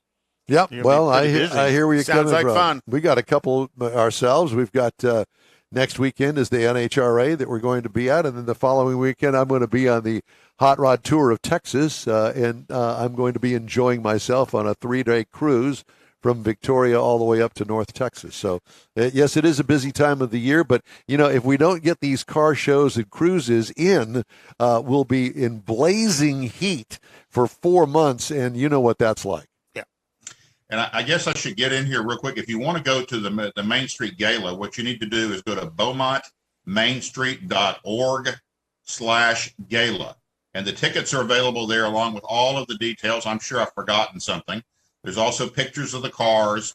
And it's a great event. I'm volunteering my time. And the whole idea is to have a lot of fun with these old cars, but also raise some money for Beaumont Main Street, which is the organization that's dedicated to downtown revitalization and preservation. Really, some really great folks over there that have partnered with us. And I should get in a couple of quick plugs too, because the Main Street Gala is sponsored by ExxonMobil. They've been very generous in helping us get this thing off the ground. And then, of course, the daytime tour is part of the Hagerty Drivers Club. I think you guys probably know Angelica Brothers. Oh, very much been so. on the program a time or two. And it is going to be a phenomenal day. If you love old cars and you like to eat, well, this is going to be the day for you. Well, going to have mud bugs. Is that what it is? Oh, I don't know. Too messy. No, it's not. we have a wonderful catered luncheon, and then that night they're doing like an old-fashioned picnic dinner, if you will. As you go in, or at 6 o'clock, you'll be given like a picnic basket. Just all dressed up and all of the fancy suits and stuff, and they just throw the crawfish on the table. It's not going to be that. Thank God. There's too many of those things. I may have to go find crawfish for lunch, though, after you saying that, Conrad. Yeah, no, I'm good. I'll take a nice ham sandwich. That'll be just fine with me. Yeah, but at any rate. Well, it sounds like a great event. And, it's all good for the city of Beaumont, which can use all the help And I understand, and I did not know this, or if I did, I forgot, that you're a Beaumontian. Yes, I grew up in the north end of Beaumont, Texas, and if you're from Beaumont, you know what that means. Okay, I grew up between the railroad tracks and the river. Okay, so that accounts for my behavior. So there you go. But yeah, and I've been involved. Not quite over in Divider, but kind of over in that direction. Kind of in that general direction. Yeah, one of our I've been involved with Beaumont preservation for 40 years, and historic downtown Beaumont and the areas associated with Spindeltop. And I co-authored a book about the second Spindeltop Oil Boom, and so it's kind of near and dear to my heart. Although we now live up on Lake Livingston, I have 2 children over in Beaumont, so we go back and forth frequently. Nice.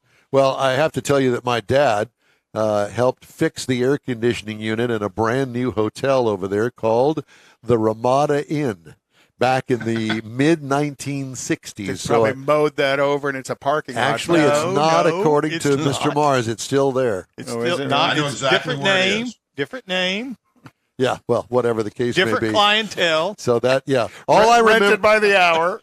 The only thing that I remember about Beaumont and being a kid going over there with Dad to help him fix the air conditioning thing over there was that it rained every day for hours on end. Every day. Please don't say that, Don. Don't say that. Okay.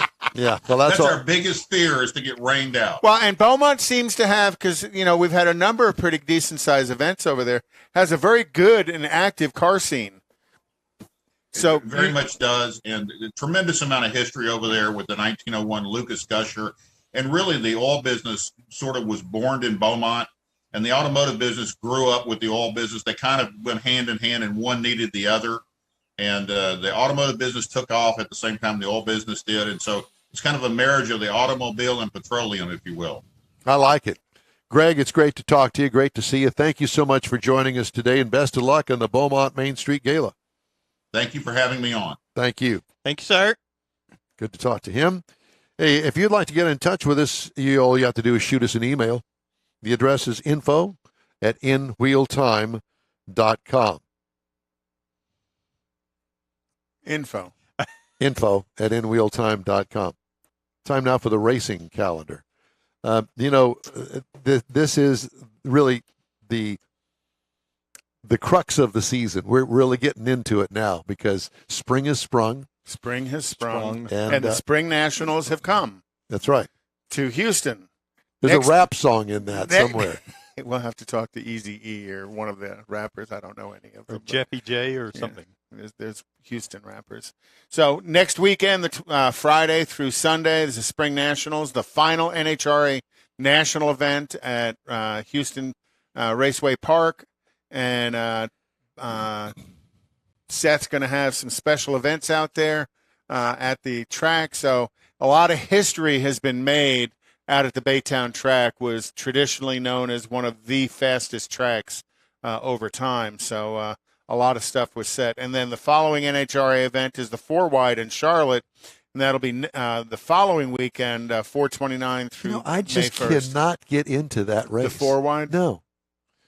I know that I'm a traditionalist. I know that I'm old, but to watch 4 cars and half of the field get wiped out right at the hit of the throttle, it's like, no. To me, I'm not so worried about them getting wiped out right there at the quick. To me, it's hard to watch all 4 of them.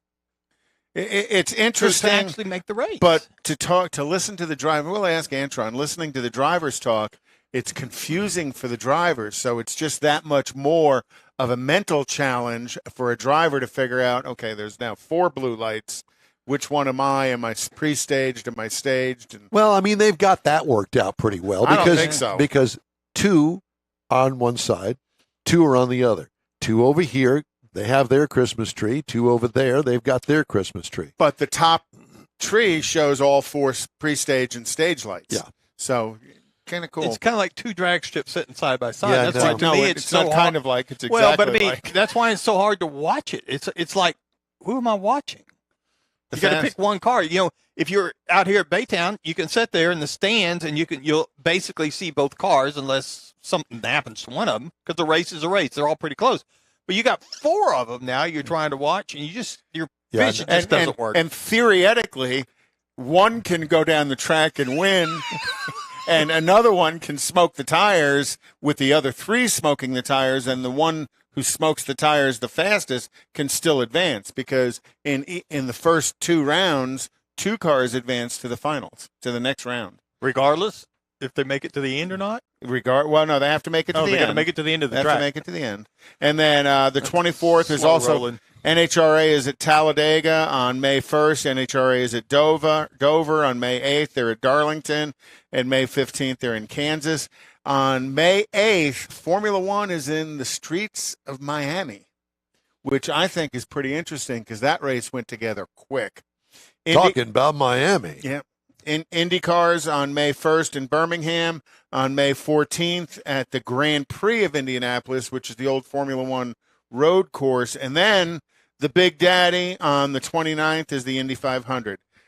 All followed up by the Gulf Coast Racing Series here in Houston. The season opener is July 2nd. Race number 2 is August 6th. And race number 3 is September 10th.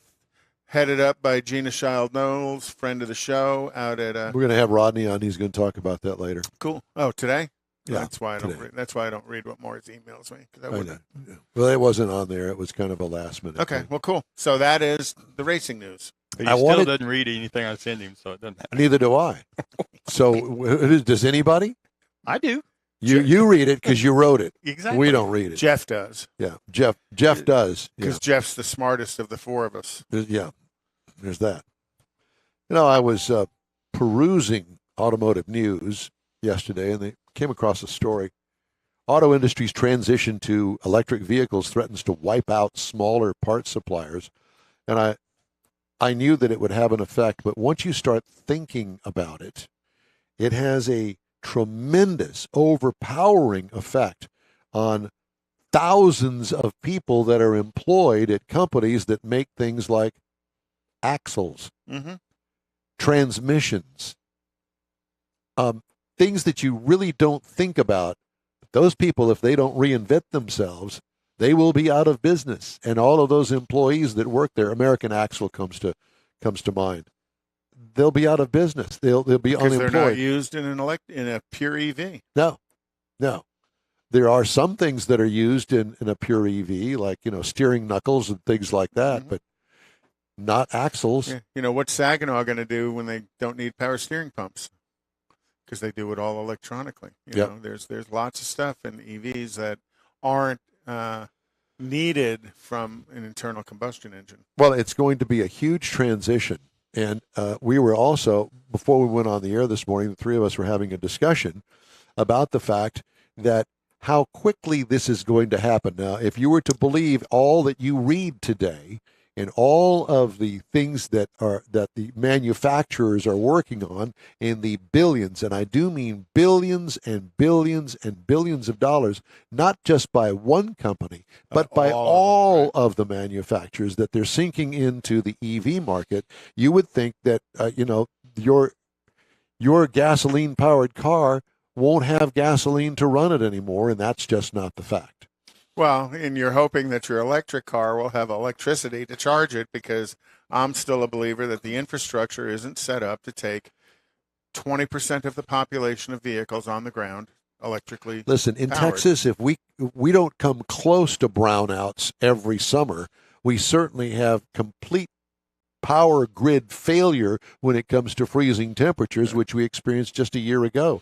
Now, how is it going to handle everybody plugging in to a system that's teetering on the edge all the time? Well, if you look at a little bit of what's going on from Ford and GM, their hope is if your car is charged, you can use your car to power your house, but it's only going to power your house for a certain period of time. That reverse engineering of using your charged vehicle to power the house. Or the truck that runs on a gasoline motor that you can plug up the house and run the house on the yes.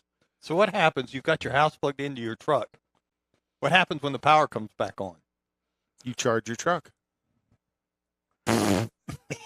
Yeah, Hello, fire department? Yes. We have a thermal event going on in the driveway right now. The power came back on. My trunk is burning down to the ground. There are, and it is, my opinion, it is ultimately hidden by the mainstream media. There are some questions about fires and EVs and the charging systems, and there's lots of videos out there of vehicles that are on the charger that light up.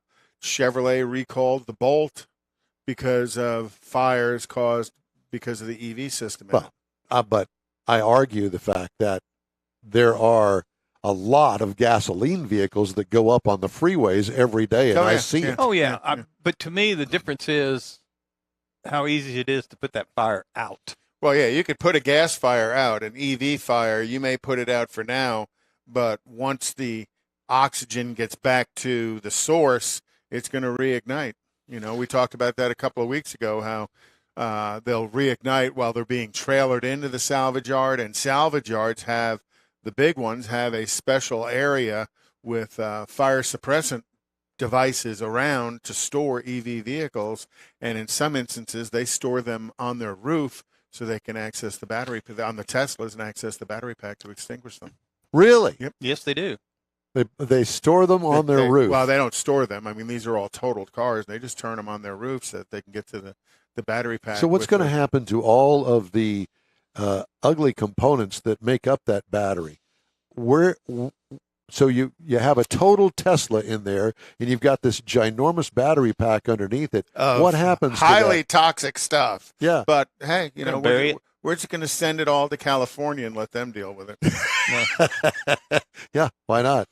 Because it's, disposal of NiCad batteries is bad. You know, there's places around the country where just throwing out an ever-ready battery, you're supposed to report it and package it a certain way and dispose of it in a certain container so it can be taken away properly and disposed of correctly. All right. Time now for this hour's car review. This is usually Jeff's segment. He's not here today. He'll be back next week. It's the pre-owned car of the week, the under 10 series. So buying cars for under $10,000, and I did not realize that you apparently can buy an old Chevy truck from 07 to 14 for under $10,000. I don't believe so, but we'll go. Well, we'll go with it anyhow. In today's market, it's kind of hard to tell. But theoretically, if you're looking on paper and stuff, you can do that. Now we're talking about. Did you say theoretically? You just said that. Yes, and he meant it. He did. All right. Well, here's the truck, Mars. Let's go. Here's the truck. So they did a redesign in 2007, and 2006. So this is what came up with for the 2007 to 2014 model. Much better looking than the previous generation. Or the current generation. Or the current generation. Now, this vehicle is available in 3 to 6 passengers, depending on which kind of cab you had. It came with 3 different cab sizes, and those cabs kind of dictated the bed size. You could get up to an 8-foot bed with the extended cab so that you had this ginormously long thing that you cannot park or turn the corner in. And it is noted from Chevrolet that you cannot get the long bed. They restrict it to a 5'8" on the crew cab because of the maneuverability of putting that long bed on the back of that crew cab. Or lack thereof. Yes, or lack thereof.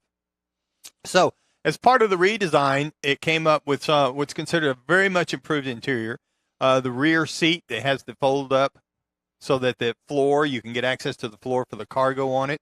Has an optional 40 front seat that you can find in some of these vehicles, and that's where you get into your 6 passengers actually for this vehicle.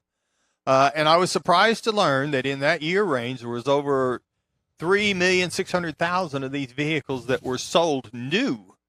So that means there's a lots of vehicles out there to chase down. Yeah. Uh-huh. Now, they had 4 different engine options in it, a 4.3 V6, which was considered the standard at 195 horsepower. And they sold virtually none of those. Exactly. They stepped up to a 4.8 V8 with 305 horsepower. Which they sold some of. And then you get to the 5.3-liter V8 at 315 horsepower. Which was the majority That's what most people buy. Right. But you could also step up to a 6.0 V8 at 367 horsepower. And it was a gas pig. It was, but it had some power in it. In fact, now these all came with a 4-speed automatic transmission. You could get rear-wheel drive or 4-wheel drive in each one of those. Now, I used the 5.3 V8 for the MPG, and in the city, it was rated for 14, and on the highway, it was rated for 19. Good luck. I could not find anybody anywhere that could say they got close to that. And you could actually get a 6-speed auto behind him as well. Really? Yep. Well, I missed that. Someplace in there, in that range. So some of the things that came out, I also looked at it. They had a new rack and pinion system in it. Had a lot of different suspension pieces that are upgraded.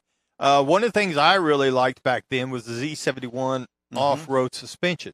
It was more than decals. Nowadays, it's kind of got some decals to it. It's got a few things. But back then, It was really a package to take it to an off-road level, and you could only get it in a four-wheel drive. Let's put some stickers on it. Well, no, the Z71 has always been a suspension upgrade, some skid pads, some but it's rock not now. It's not like it was back then. Yeah. Let's concentrate on this. 20-inch wheels, where you could get 20-inch wheels on this thing.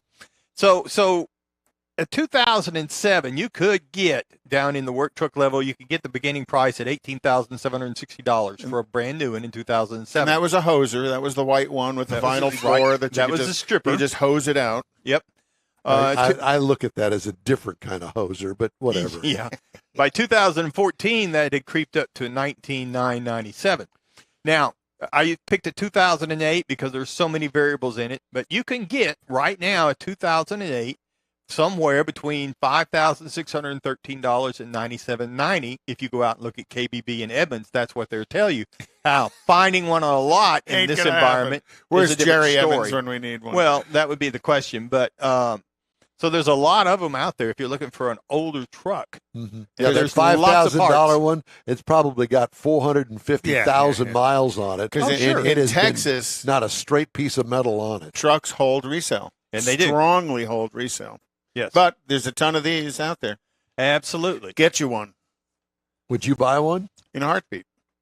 If it had, less than 150,000 miles on it. Hell, Wow. I drive that 2012 Chevy Tahoe, which is the same generation as this truck. And I get a solid 15 miles to a gallon. I was waiting for that shoe to drop. But, I'm also carrying probably 2,000 pounds worth of stuff. And how much as far as miles are concerned on that truck of yours? 190,000. Oh, that's all? Yeah. Oh, I was waiting for you to say 340. No. Yeah, but there's a big difference if you put 190 on something and picking up something and starting at 190. Oh, yeah, because you need to know, anytime you buy used, you need to know service history on it. Hey, the In Wheel Time Car Show streams on the iHeartRadio network, on your iHeart app, Facebook, YouTube, Twitch, and InWheelTime.com. Podcasts are available from your favorite podcast channel. The In Wheel Time Car Show continues right after a quick break. Father's Day weekend, Saturday, June 18th, 2022. It's the next Tailpipes and Tacos Cruise In, and you're invited. Tailpipes and Tacos Father's Day edition will be at the same Loopy Tortilla in Katy, 8 to 11 a.m. on Saturday, June 18th. It's the only place cruisers compete for trophies and other prizes. Enter your vehicle for Best Hot Rod, Best Classic, and Best Modern Classic. Tailpipes and Tacos is Houston's coolest cruise-in and is your opportunity to see the best hot rods, show cars, classics, and resto mods, and get Loopy Tortilla breakfast tacos and adult beverages. There's no entry fee, and cars will automatically compete for custom Loopy trophies and other prizes. It all happens at the Loopy Tortilla Tex-Mex in Katy on the Grand Parkway at Kingsland Boulevard, just south of I-10. Kick off summer with Tailpipes and Tacos Father's Day edition, Saturday, June 18th. The In Real Time Car Talk Show will be there too. Celebrate Father's Day, the start of summer, and the return of Tailpipes and Tacos. Saturday morning, June 18th, 8 to 11. We'll see you then, weather permitting. Tony Stewart Racing joins the NHRA Camping World Drag Racing Series, and his drivers, Leah Pruitt and Matt Hagan, will face off against NHRA stars including the legendary John Force Racing Team. Don't miss this battle of horsepower and performance. It's the final NHRA Spring Nationals event at Houston Raceway Park. Don't miss it, April 22nd through 24th. This is your last chance for nitro action in Baytown. Tickets at HoustonRaceway.com. The In Wheel Time Car Talk Show is now part of the iHeart family. Now you'll have access to 24/7 Car Talk anytime you need a fix. Just download the iHeartRadio app and ask for In Wheel Time Car Talk, and there we are. Be sure to save us in your iHeart library for instant access. No matter where you are, you have the best Car Talk show right on your PC, laptop, or mobile device and never have to worry about finding us again. Of course, you can always get access to our video and audio streams via InWheelTime.com and your favorite podcast channel, and all of this is free to you. From the iHeartRadio app, you'll not only hear our Saturday morning live show, but the best shows of the past, updated weekly. Never miss a minute of up-to-date new car reviews, pre-owned reviews, Conrad's Car Clinic, informative interviews, automotive news, and the most fun car talk show on the planet. Just download the iHeartRadio app, search for In Wheel Time Car Talk, save it to your library, and with a tap of the icon, you'll be in touch with your favorite Car Talk team. In Wheel Time Car Talk, streaming now on iHeart.com/In Wheel Time Car Talk.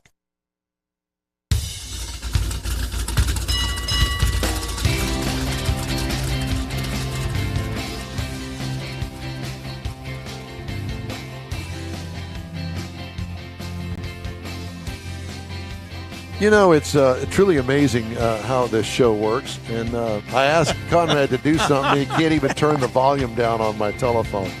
Welcome to the In Wheel Time Car Talk Show on iHeartRadio. Coming up, the Car Clinic. We'll have this week's auto news. And we're going to have Rodney Rodriguez with a new car talk show. Howdy, along with Mike Out of This World Mars, King Conrad DeLong, all thumbs, and Don Armstrong. So glad you could join us today. Jeff Zekin's out. He'll be back with us next week at the NHRA event down in Baytown. Joining us now, however, is the fabulous and famous Rodney Rodriguez. Fabulous. Yeah. Wow. Fabulous. Are you impressed? I'm very impressed. I'm flabbergasted, to say the least. Yeah.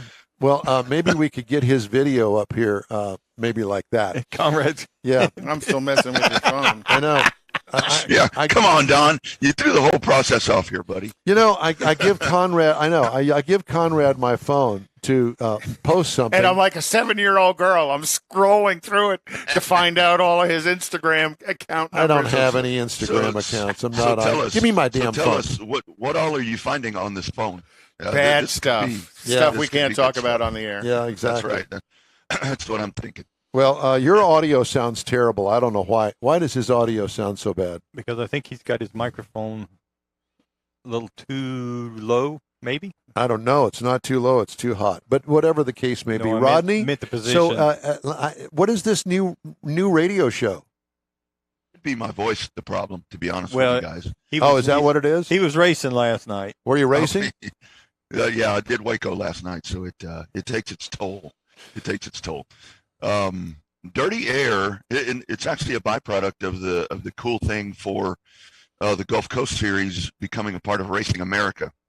Kind of one of the things that was worked out in that whole negotiation was that they wanted a show, about our series because, we're a new series and we're, kind of an up-and-comer. So Dirty Air was born, and so it's Thursday nights on the Gulf Coast page as well as on Racing America. So it's super exciting, but it's a bigger thing for the series because you want to talk about national exposure. This is the old Speed 51. This is the innovator when it comes to race streaming. So it's a big thing for the series. Well, I'm thrilled. Now, are you still doing your show on Monday nights? Yeah. We still do that, and of course that's more Texas based, with our Texas dirt tracks and so forth. But we'll do Monday nights, and then Thursday nights we'll do Dirty Air with Racing America. So it's a lot of prep, guys. It's a lot of prep. Yeah.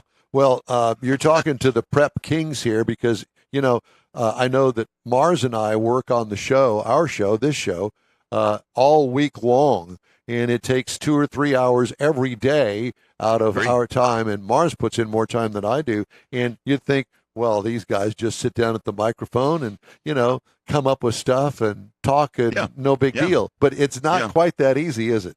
No, it's not. And, there's a lot. I spend a lot of time in this room that I'm sitting in right here because it really is. I mean, just the technology stuff.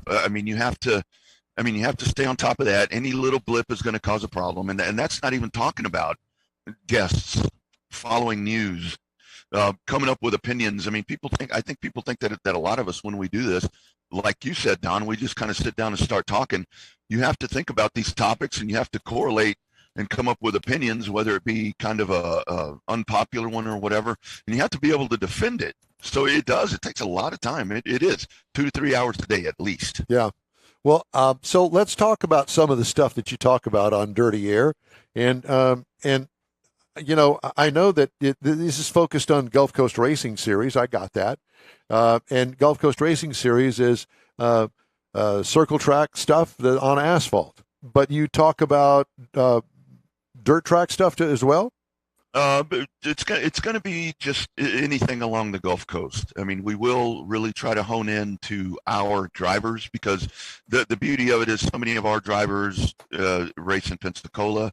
So many of them, you know, they'll race at South Alabama Speedway. They go up to Georgia. So that's the beauty of this, where it's going to really afford the opportunity to yes, Gulf Coast, but you know, Gulf Coast doesn't race every week. So you know, like this coming week, I'll talk to probably people that are off at Auburndale, you know, running in the Wheelman Series. So it's really what it's gonna do for the series is it's gonna bring us some exposure with some of these other racing series, with some of these other racetracks, short tracks, you know, pavement and dirt, to where they'll know who we are and allow us to kind of fall into the fold with them. And that's really been the goal from the get-go. I mean, you know, with Texas all the way, with Houston, it was always a goal for us, for Houston, to get Houston relevant in that Southeast short track family. Yeah, that's where it's at. Yeah, the recognition of the sport is an important piece of growth. That's exactly right. And I mean, I hate to say it, it sounds cheesy, it sounds corny, but to be a player in that, it really affords you opportunities. I mean, obviously the goal with this is to get a lot of eyeballs on this. Advanced Auto Parts and Mike Cooper are exceptional to us as partners in this.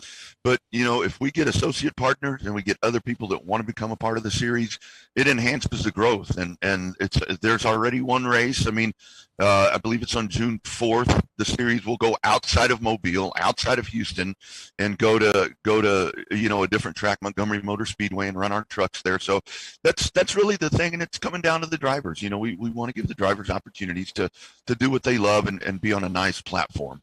So let's talk about Houston for a minute, since we are here, and the fact that you know, we're only going to get 3 events here in the Houston area, and that's kind of disappointing, isn't it?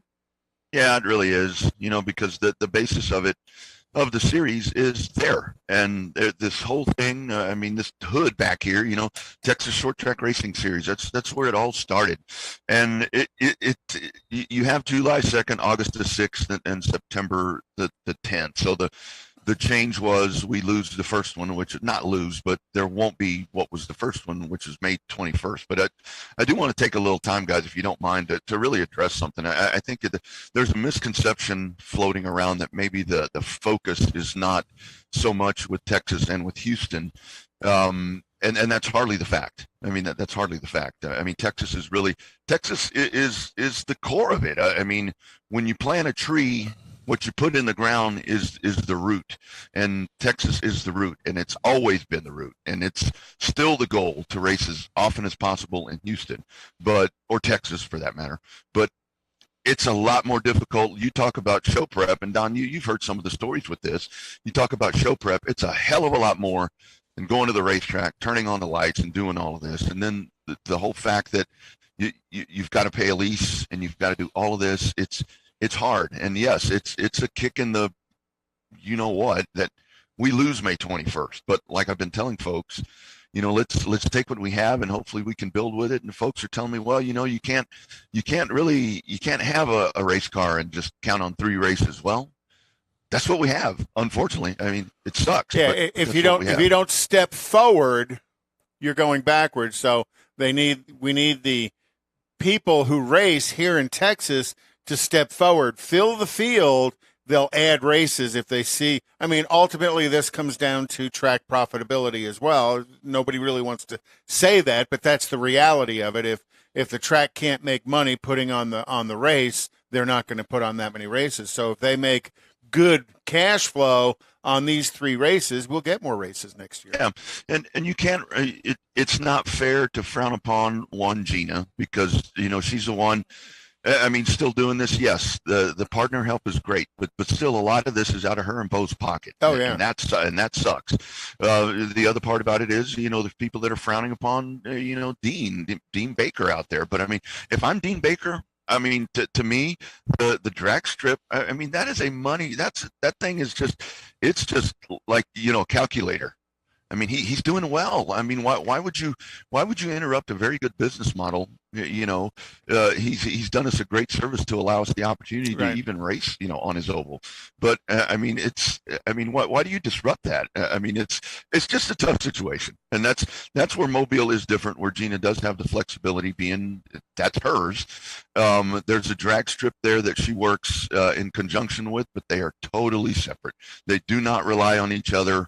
One does not affect the other than cross promotion, and that's not the situation in Houston. But I was talking to, I go to Waco last night and somebody comes up and wants to talk about HMP.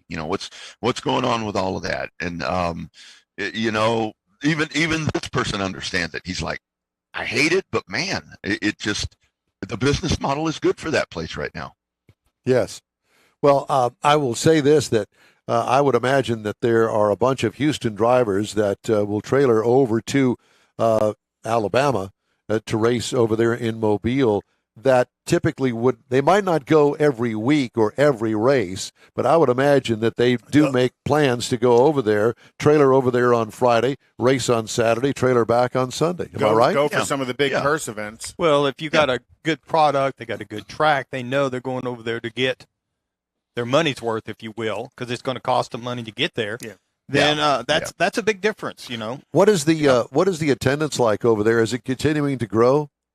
It is, and the nice thing is, the grandstands are continuing to be more conducive for fans, and that's huge. Of course, you make all of these strides, and then the storm comes in and knocks out your electrical system. So I tell you can't win for losing. But the timing of all of this is really. The timing is hard because if this were to have happened a couple of years ago, I mean, it may be easier for the Texans to do that. Now I'm sure this is something you guys talk about on your show, with gas being, $8,000 a gallon, it's hard to make a trip, and especially when you're hauling around an enclosed toter trailer or whatever it may be, with doing that. But it really is the goal. The series just wants to be as fair as possible and just wants to, we talk about money. There's not many folks that I know that are in this, the part of the sport that we're in, that are doing this for money. I mean, the money part, you're going to lose money. You are not going to break even. So it's that's the hope. That's the goal. Yeah. Well, it's not like or unlike any other sport. And the fact is that you want to participate, and it's going to cost you money to participate, no matter what it is. Whether you're taking the kids to volleyball practice or you're taking the son over to football, it's going to cost you. Water polo, any of those things.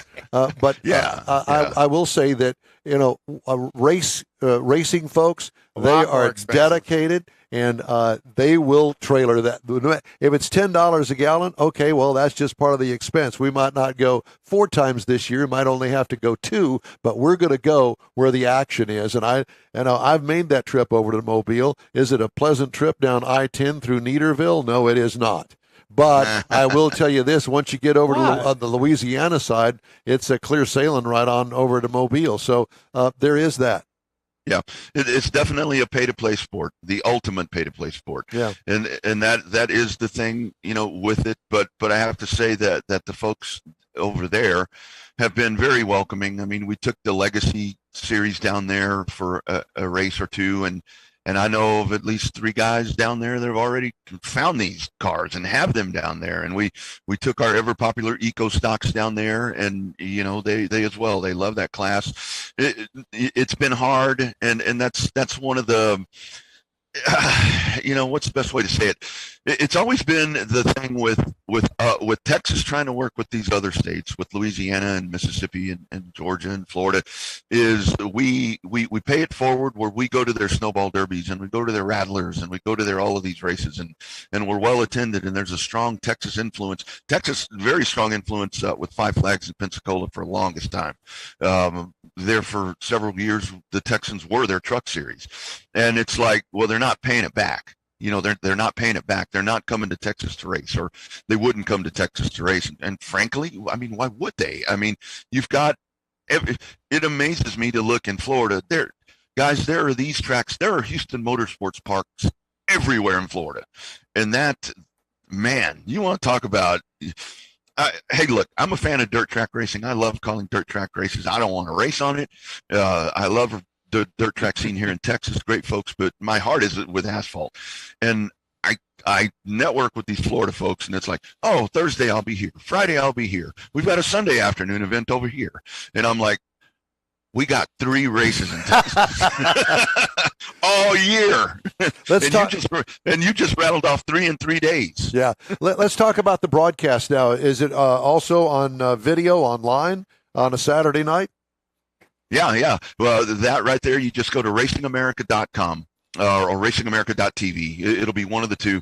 This is subscription based, but I believe it's $9.99 a month. But with this, you're going to get not only our content, but just you have to check it out. Racingamerica.com, racingamerica.tv.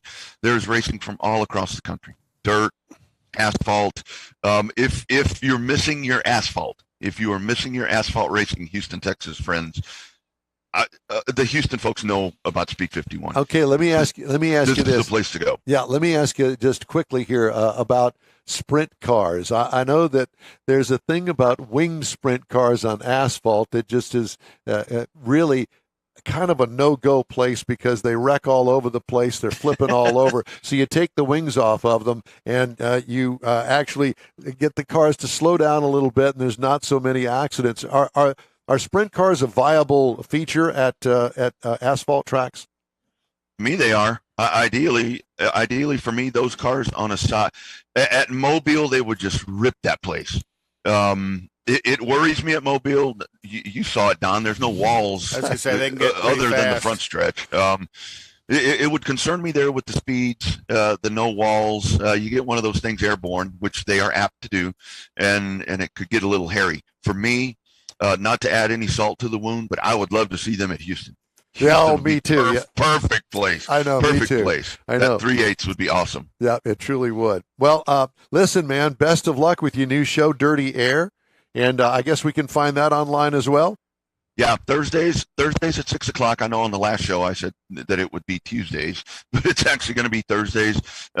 Racing America on Facebook, as well as it'll dual stream on the Gulf Coast Racing Series Facebook page and racingamerica.tv. Hey, looking at the poster behind you, what kind of beer? What kind of beer is that in your hand? You know, it's funny. So when that was made, so they told me what they wanted in a whatever this thing is called, caricature, or whatever they call it. And I said, so we figured it out. I send this thing they wanted a picture of myself, which it's like, okay, let me find something that's decent. So I find a picture, I send it to them, and I told them, I said, I need a microphone in the picture. And they sent that, and so many people have said, that is so drop dead on, because that can be a microphone or a beer, one of the two. a beer phone. A beer phone. There it is, a beer phone. Absolutely. Rodney, it's great to talk to you. Great to see you, my friend. Thank you so much for joining us today. Thanks for coming on, Yeah, and hopefully I'll see you again soon. Absolutely. Be well, guys. Thanks for the time. You do the same. You bet. Love that guy. Wealth of information and a source of knowledge for us. And he's a great play-by-play guy at the racetrack as a public address announcer, and now obviously that's why his broadcasting. voice is wore out. Yeah, exactly. Because he puts his heart and soul in it. He knows what he's talking about, and he makes it exciting. It's lots of fun. Yeah. Okay. Hey, we'd love to hear from you. All you got to do is shoot us an email. That address is info@inwheeltime.com. Why don't we do Conrad's Car Clinic? Okay. Are you ready for that? Yes, I will be here in just a moment. Okay, well, I can give you some time if you'd like. Would you like me to do a little tap dance over here? No, that's okay. I've seen you dance before. It's embarrassing. I posted some really good runway models the other night. Yes, did you you did. see that? I saw you dancing with your daughter at her wedding. I did, you, yes. You looked very svelte. I was. I was dapper that evening for one time in my life. Dapper Don. So let's talk a little bit as we're coming into that season of your climate control system. Many car owners are pretty vigilant about their vigilant. Wait a minute, climate control system. Yep. You talking about your AC? Your air conditioning. Thank you. Yeah. So they're vigilant about regular maintenance such as oil changes and tire rotation, brake pad replacement. Theoretically. However, all too often they forget about their air conditioning system. Neglecting the climate control system can lead to more than just that unpleasant smell of Don walking through and wet underwear. And it can cause the burning of the eyes, irritating the airways, constricting the breathing. Over the course of a single year, climate control systems go through multiple moisture cycles and are exposed to a variety of weather and road conditions and lots of what I'll call organic material. All this yellow snow that's falling on your car is getting into moisture cycles. Let me write that down. I'm going to use that somewhere in the future. Moisture cycles. Well, every time you turn your car on, the air conditioning system makes that inside the evaporator case wet, because part of conditioning the air is not just removing the heat, it's also removing the moisture.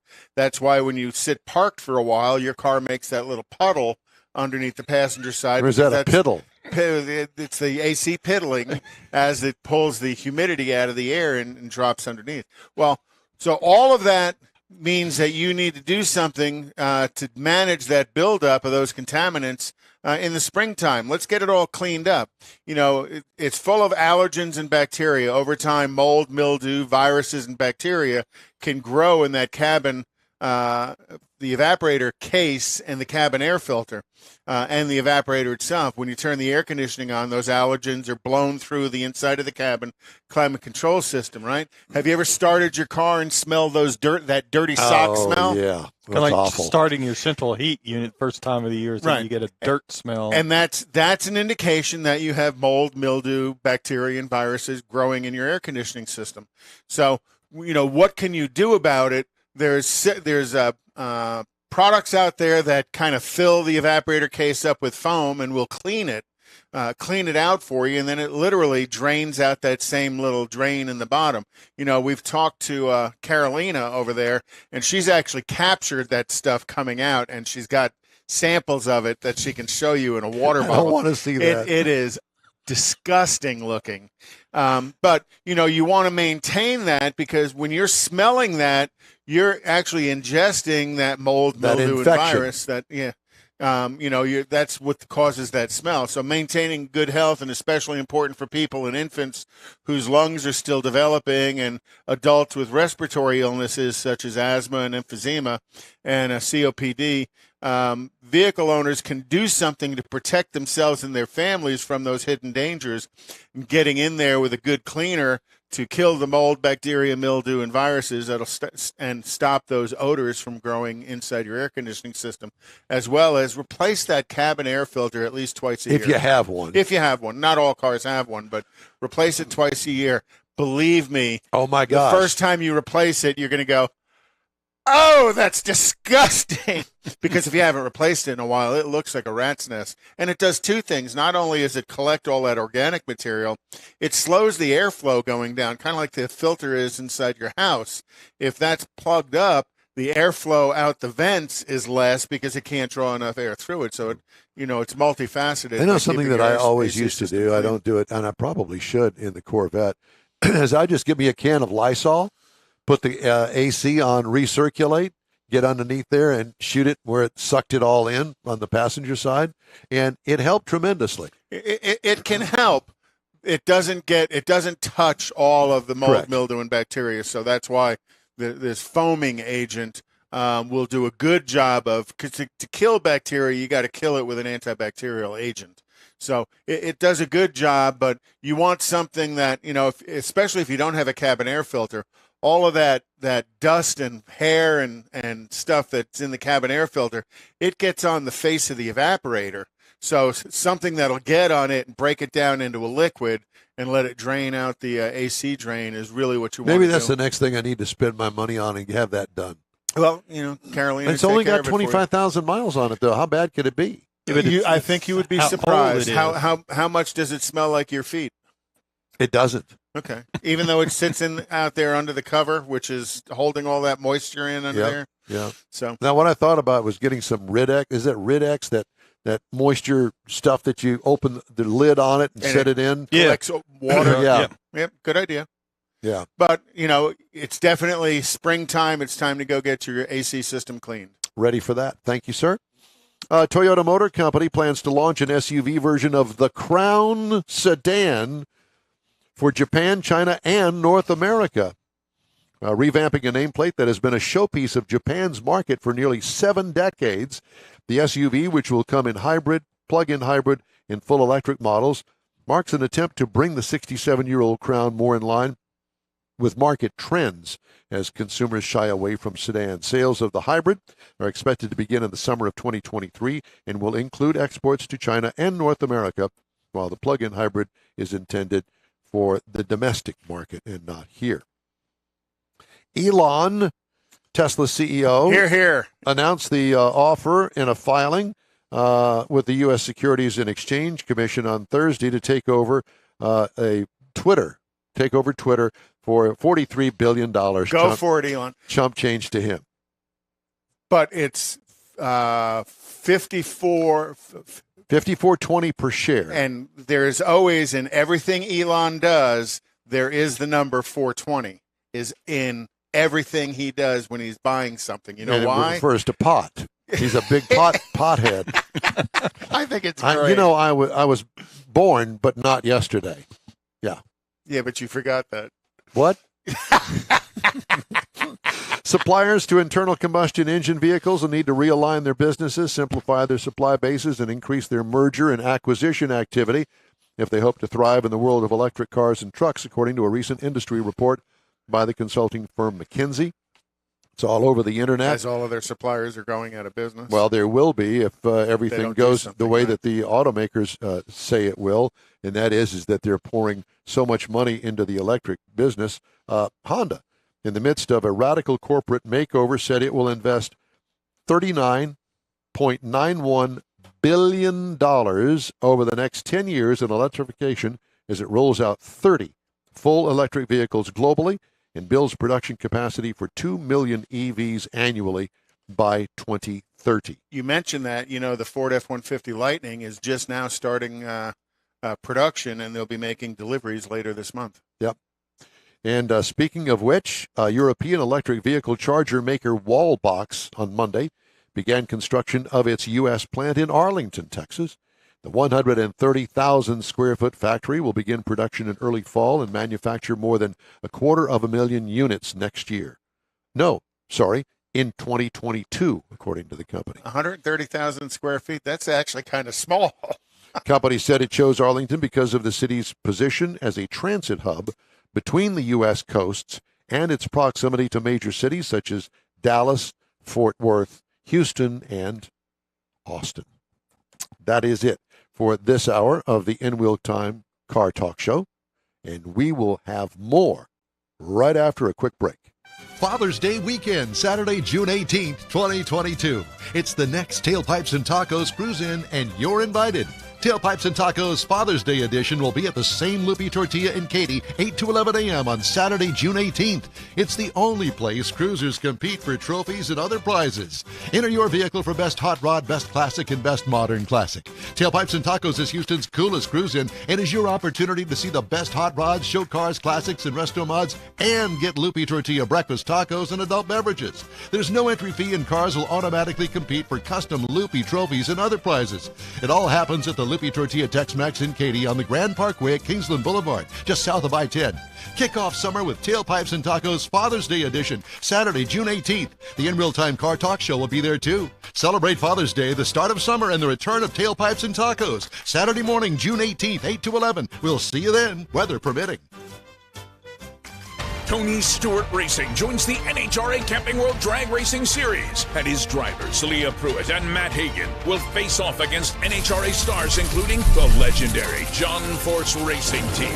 Don't miss this battle of horsepower and performance. It's the final NHRA Spring Nationals event at Houston Raceway Park. Don't miss it, April 22nd through 24th. This is your last chance for nitro action in Baytown. Tickets at HoustonRaceway.com. The In-Wheel Time Car Talk Show is now part of the iHeart family. Now you'll have access to 24/7 Car Talk anytime you need a fix. Just download the iHeart Radio app and ask for In-Wheel Time Car Talk, and there we are. Be sure to save us in your iHeart library for instant access. No matter where you are, you have the best Car Talk Show right on your PC, laptop, or mobile device and never have to worry about finding us again. Of course, you can always get access to our video and audio streams via InWheelTime.com and your favorite podcast channel, and all of this is free to you. From the iHeart Radio app, you'll not only hear our Saturday morning live show, but the best shows of the past, updated weekly. Never miss a minute of up-to-date new car reviews, pre-owned reviews, Conrad's Car Clinic, informative interviews, automotive news, and the most fun car talk show on the planet. Just download the iHeart Radio app, search for In-Wheel Time Car Talk, save it to your library, and with a tap of the icon, you'll be in touch with your favorite Car Talk team. In-Wheel Time Car Talk, streaming now on iHeart.com/In-Wheel Time Car Talk. Welcome to the In-Wheel Time Car Talk Show on iHeartRadio. Just ahead, we talk with Autumn at Ford Motor Company about the EV crate motor. I don't believe you. I don't believe you. All right, we'll see. Autumn, he told me what your last name is, but I don't believe him because it's not spelled that way. She's with Ford Motor Company. We're going to talk about the EV crate motor in just a moment, and we'll find out how she got that name. Mike Mars reviews our new vehicle of the week, the 2022 Kia Sorento. Plus, we'll have the upcoming events calendar later on. And star of stage, screen, and television live from the left coast, the fabulous Jack Nerad. Plus, we'll have the auto news headlines for the week. Just ahead on the In-Wheel Time Car Talk Show. Howdy. Along with Mike Out of This World Mars, King Conrad DeLong. I'm Don Armstrong. Jeff Zekin is out today. He will be back with us and joining us at the big NHRA Spring Nationals coming your way next weekend at Houston Raceway Park. It's going to be a 3-day extravaganza of drag racing extraordinaire with all the big stars of the show. And we'll hope to have most of those on, including our best bud. That would be Antron Brown. With his own team, his own car, and his own... Well, you know, he made that announcement last year at this event on this show. Absolutely. Yeah. That's right. So a world exclusive. Yeah. Now, let us turn our attention, if we can, please, to Autumn with the Ford Motor Company and talk about the EV crate motors. But Autumn, hi, honey. It's good to see you. Hi, guys. How's it going? Okay, so would you please tell me how you pronounce your last name? Schwabi.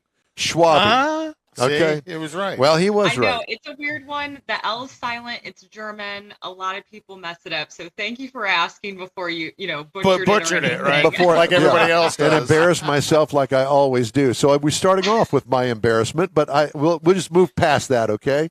That's all right.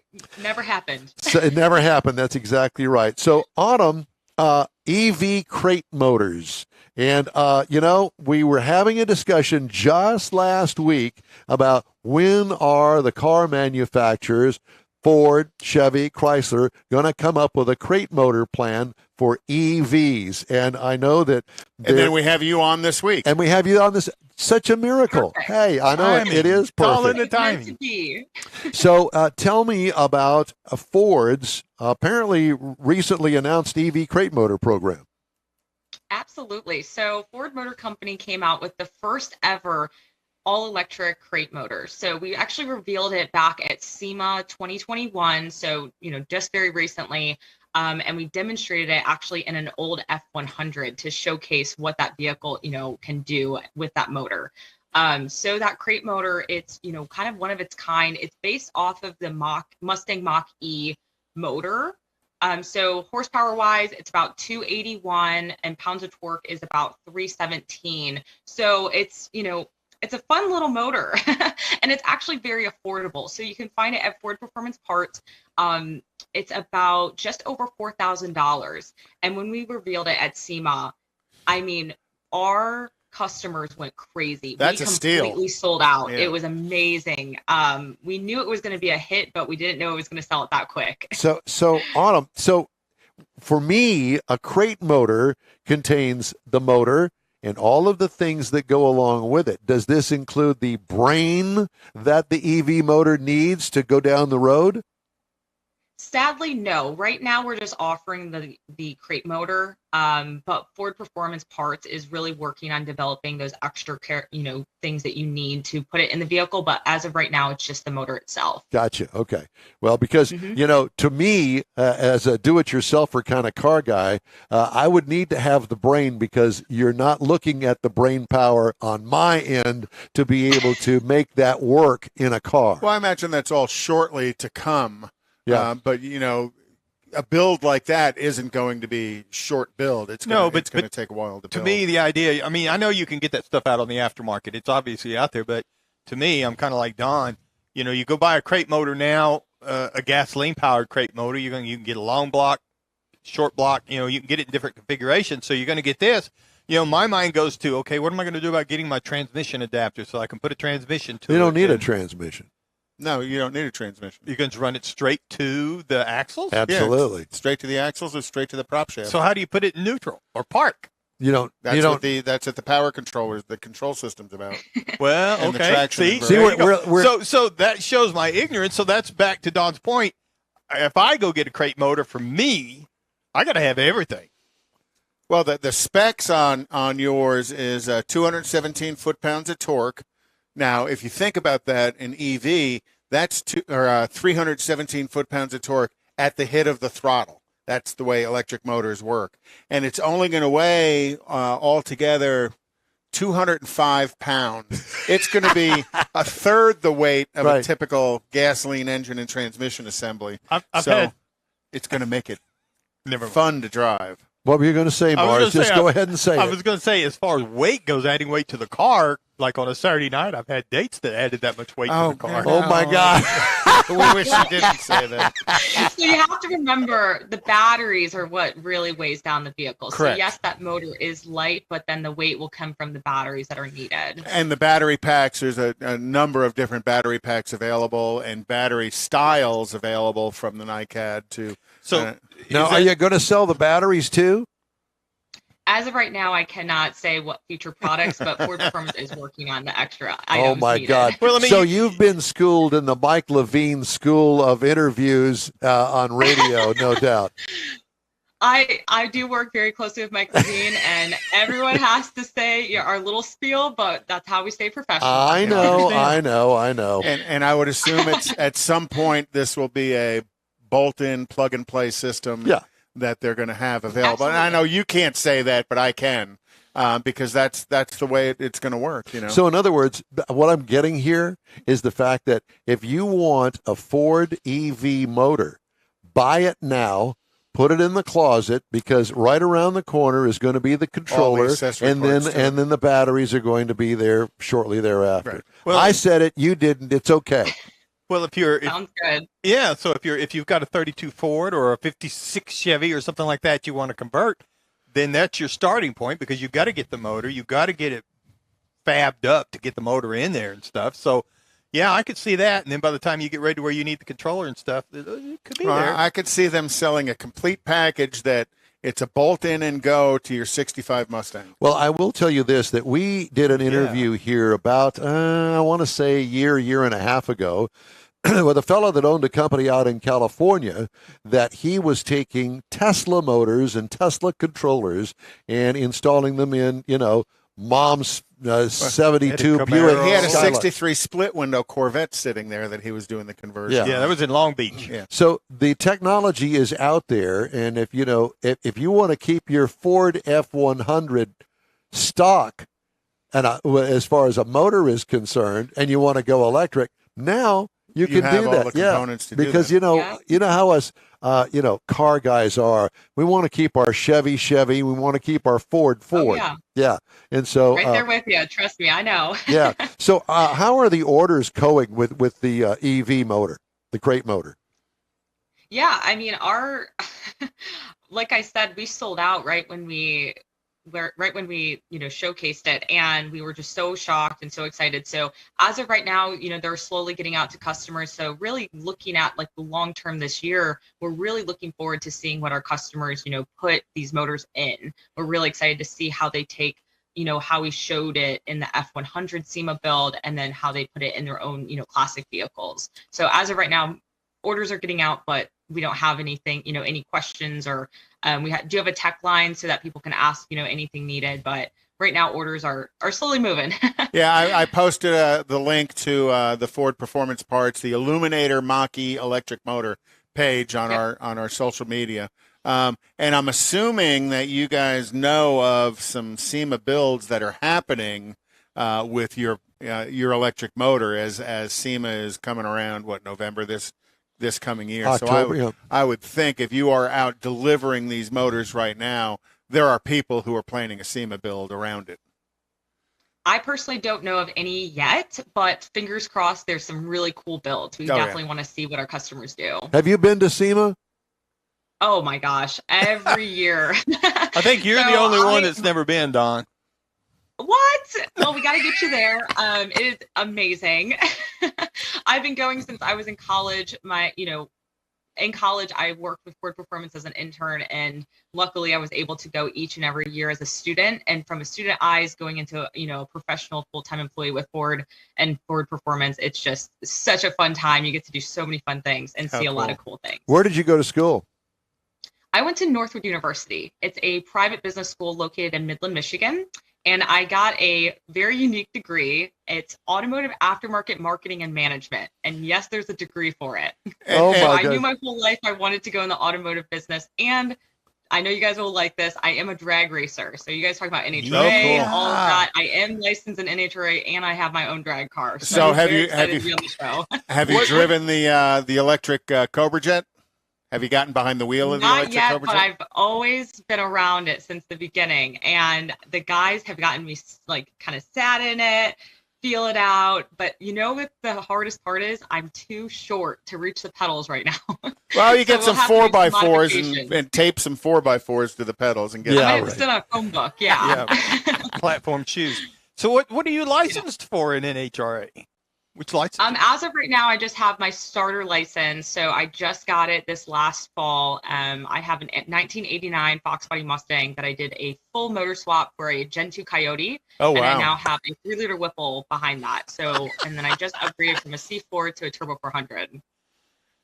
She's a car girl. Yes, she is. Would you like would you like to go on the Texas tour, hot rod tour of Texas with me next week, a couple of weeks? Absolutely. Let's go. Okay, we're all right. We'll get you the invite. Yeah, we'll send you the invite. And I heard you talking about the NHRA spring break shootout, and I'm all there. I'm ready to go to any NHRA races. Yeah, that's next weekend is the NHRA Spring Nationals. And all right, perfect. I'll meet you guys there.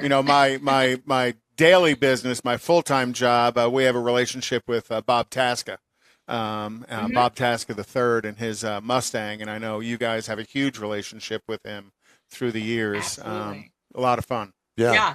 In my role, we work so closely with Bob, just kind of managing his contract, making sure he has what he needs. And especially from a Ford Performance side, we do a lot with the YES program. So bringing in that, the younger generation. Youth educational services. Tech. Yeah. So we definitely, in my role, I do a lot. My job in motorsports is really all of motorsports management. So all the areas at Ford Performance races, I help out with different characteristics. So definitely very fond of the Tasca family. They're amazing, and they represent Ford Motor Company so well. Oh, don't they, though? They're like your largest parts distributor in the country. It's a great operation. Oh, yeah. Well, we are truly looking forward to the race next weekend, and I don't know whether Bob's going to be here or not, but we'll assume that he is. He will be. But so back to the EV crate motor. So why would somebody want to put an EV crate motor in a car? And I mean, at this point, so early on in EV conversions, that it seems to me, but man, that would be a huge undertaking without the controller that goes with it. I don't think it's as big a problem. You don't think so? Well, because I know that the technology is there and the blueprints are there of how to do it yourself, and I guess that you could cobble together all that stuff. All of the components, I think, are out there and available at this point from what the Illuminator Mach-E powertrain is. I think that is just the source of the motor. It's kind of like throwing an LS in a car. Yeah, you could throw an LS, or you threw a Coyote in the car. Well, you still have all of the other stuff to make the Coyote and the Whipple work in your Fox body, and some of that's going to be provided by Ford. Some of that's going to be provided by the aftermarket. It's all out there. Well, Gotcha. But I wonder if you're going to get the motor. The crate motor is based on the Mustang Mach-E. Why couldn't you piece out the parts from the Mustang and make them work? Get the controller, replacement parts. No, I can touch on that. So our F100 Illuminator build that we did for SEMA is really a Mustang Mach-E GT performance package. So the full drivetrain with the Illuminator in it, with a 1978 F100 on top. So if you guys have not seen that yet, definitely look into it.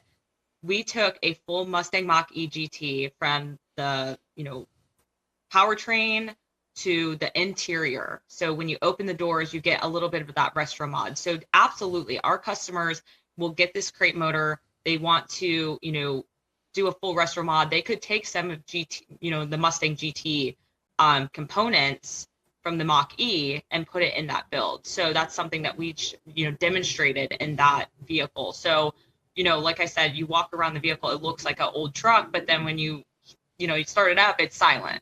And, you open the door, but you have those huge screens that you have in the Mach-E. You have the upgraded seats that, are just in the GT, performance pack. So we definitely want our customers to, I don't want to say, part out anything or, but definitely take a look at that build and then get inspired to take out old Mustang, old Bronco, old truck, whatever it may be, and convert it into that new electric build. Have you driven that F100? All the time. I love Look at that truck. smile. Look at that smile. Oh yeah. I mean, it, from driving, traditional ICE vehicles and getting into that old truck. I mean, I was just actually at the New York Auto Show where we did some media drives, and I got to drive around New York, and it was a showstopper. People were just looking left and right like, whoa, what is that? I've driven it at, some other events. I've coordinated at different displays such as like PRI, and people are so drawn to it because it's so new, so fresh. They've never seen anything like it.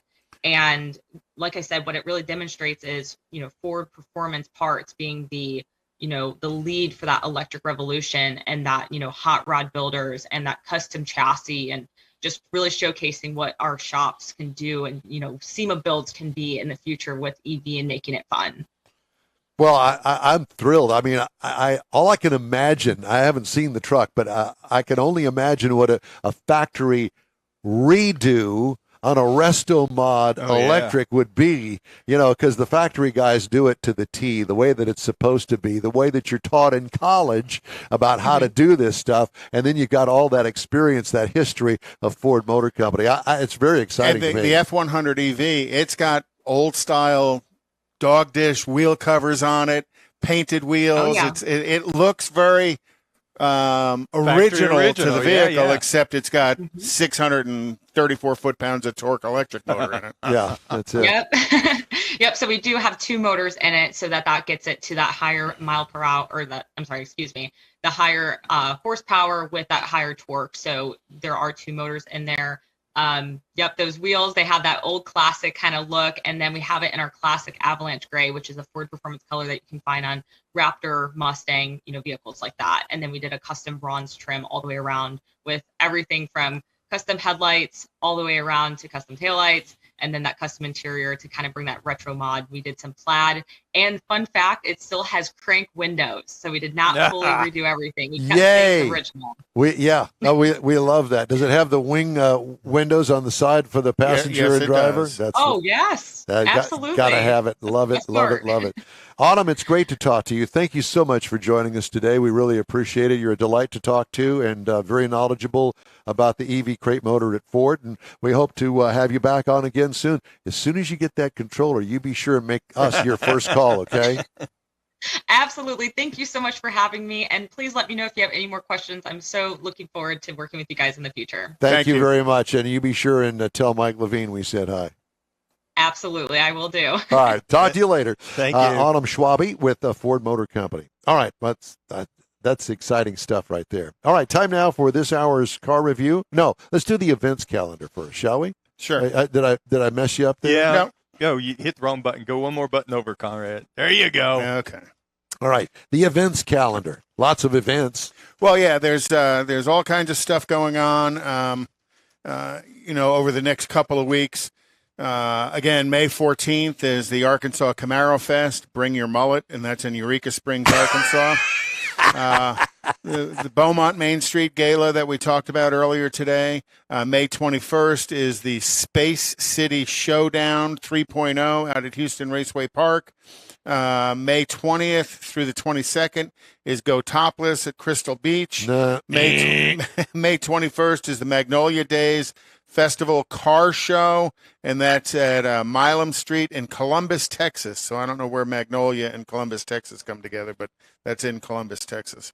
Surfside Texas Beach Cruise is June 11th, and then the Wake and Scrape up in Huntsville on August 14th, 12th through the 14th. Are they still injecting people up there at the Huntsville State Penitentiary? Or are they going to shoot them? You know, that was something from South Carolina news yesterday that apparently The firing squad. Do you know they still hang people in Utah? No, I did not know that. Just a side note, in case you'd want to know. Time now for this hour's. Enough of them. I'm sorry. I didn't say that. Right. Time for this hour's car review. Mr. Mars had the chance to drive the Kia Sorento. I always like driving the Kia Sorento because I can compare it to my wife's 2015. It's always nice to kind of see where things have gone. Does your wife want this new one? I was afraid that she would. There was the color, the orange interior. She wasn't a fan of that. Well, so fortunately, okay. So I don't have not to that deal with particular one. Yeah, anyway. Yeah. So I kind of dodged the bullet on that. So this is a fourth generation of this vehicle, and it was introduced in 2021 as the fourth gen. It's a mid-size SUV, CUV, depending on where you look. A lot of people call it a small one, but it's kind of it's smaller than the Telluride, and you can see a lot of the Telluride influences in it. But it's I don't know. It's a mid-size as far as I'm concerned, and it comes in 6 different trim levels. 3 of them you can get the X-Line package on, which is one of the packages we had. So we had the X-Line SX Prestige all-wheel drive. All the trim levels can come in all-wheel drive or a front-wheel drive. Your choice. So as I said, got a full redo in 2021. And we had the X-Line package. So we had the front and rear, some special fascia that went with that. We had LED lighting up at the headlights, taillights, fog lights. We had the 20-inch matte finish wheels, which I really kind of liked. Kind of, you get so much chrome and you kind of get something a little different. Had a panoramic sunroof on it, and it had the power liftgate. So it's got a lot of nice features on it. And again, it's bigger than the 2015 that my wife has, but it's not as big as the Telluride. You get into the inside of it, leather interior. We had the second row, we had the captain's chairs. Now, these are sliding and folding captain's chairs. Made it a lot easier to get into that third row. The front row is heated and cool. The second row is also heated because it's just the 2 and the outside ones. And the thing I really thought was really cool, there are USB chargers for all 3 rows, front, middle, and even the back row. So everybody's got a charger. They can charge all their stuff without fighting over anything.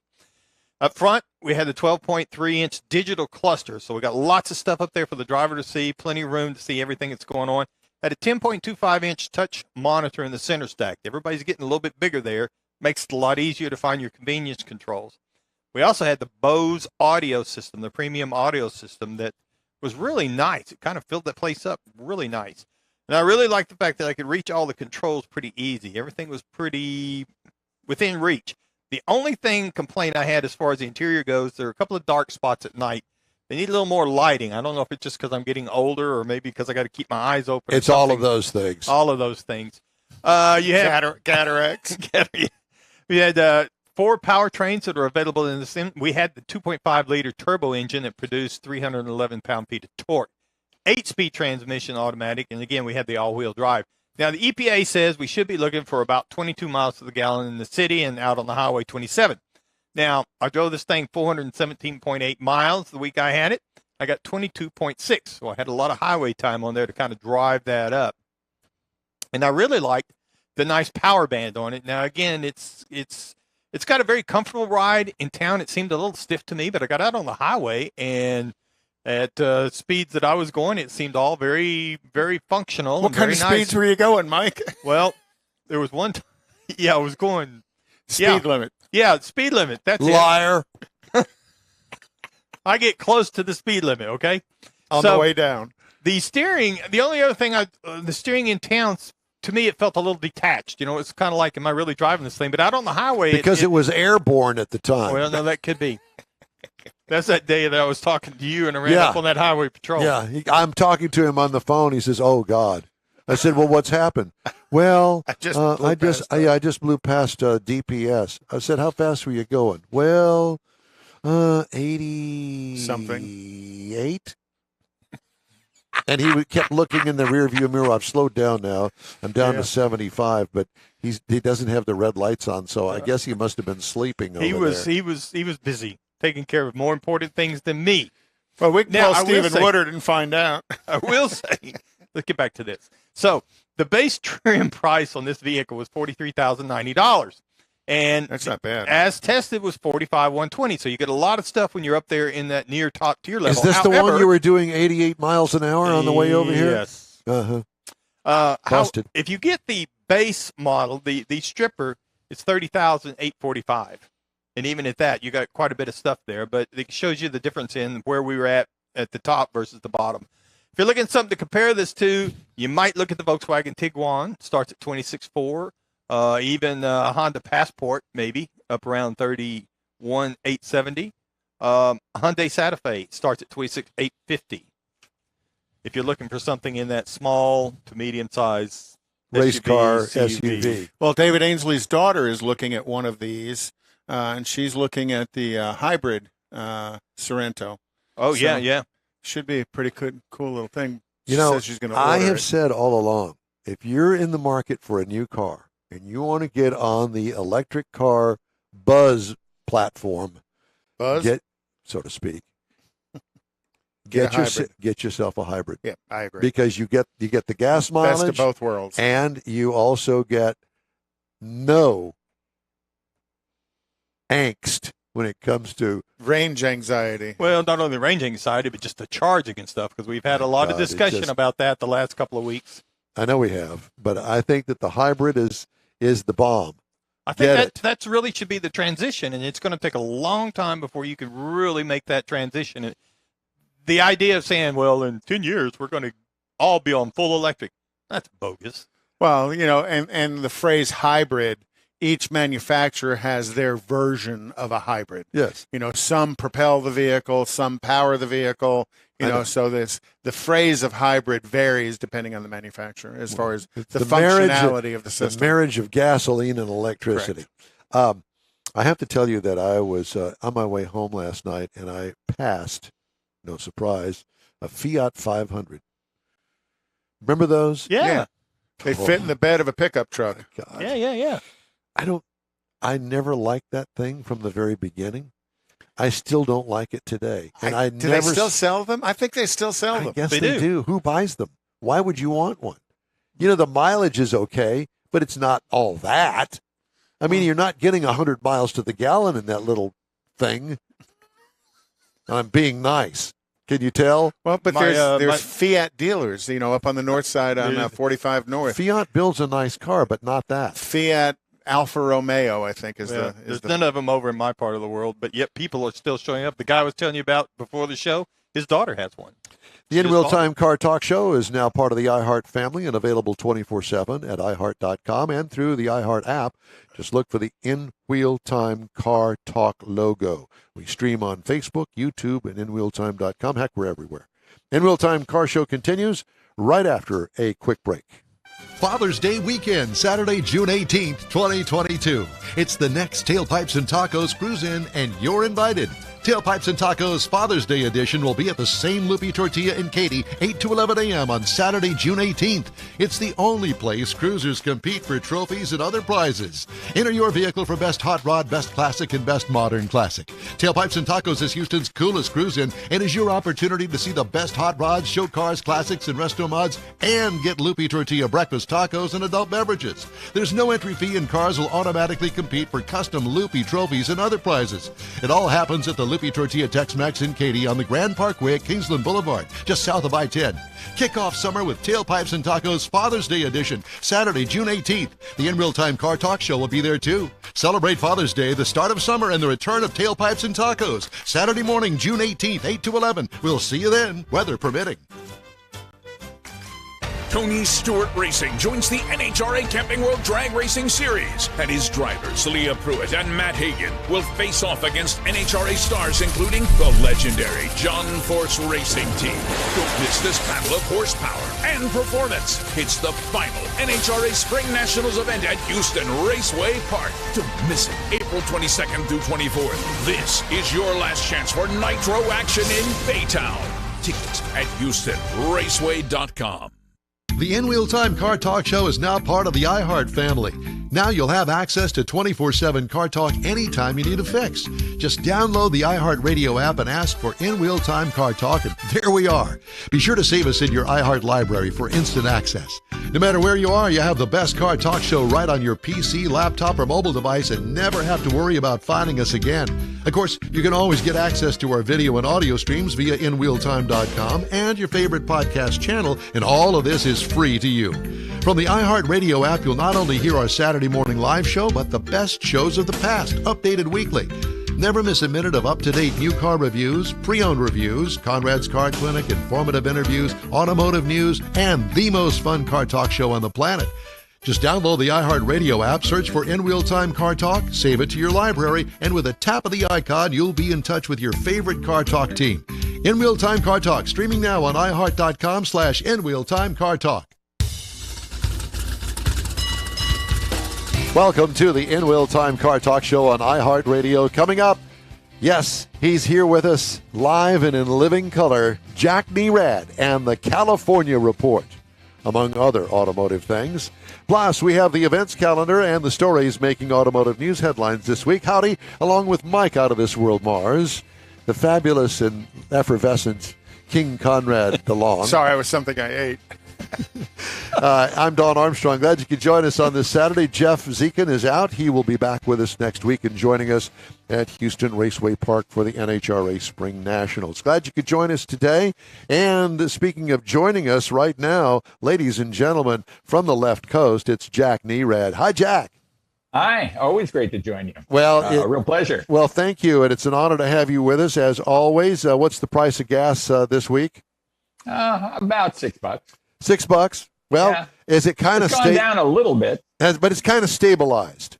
Yeah, stabilized. Between 5, 6. Some places 7. Yeah, Depends on where you're getting your gas. I think I paid $3.59 yesterday. Yeah. Well, we're not rubbing. Yeah, we're not rubbing it in. We're just comparing. That's all.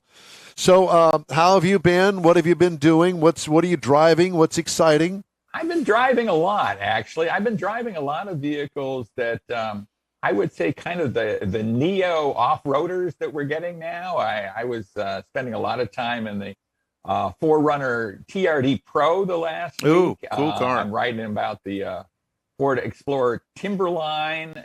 We're seeing a lot of those things that at least kind of have a sense of being off-roaders. Certainly the TRD Pro is an off-roader. I think the Explorer Timberline would like to aspire to that. And, then I've been driving the Grand Cherokee Trailhawk and some pretty cool stuff, actually. Did you go to the New York Auto Show? I did not.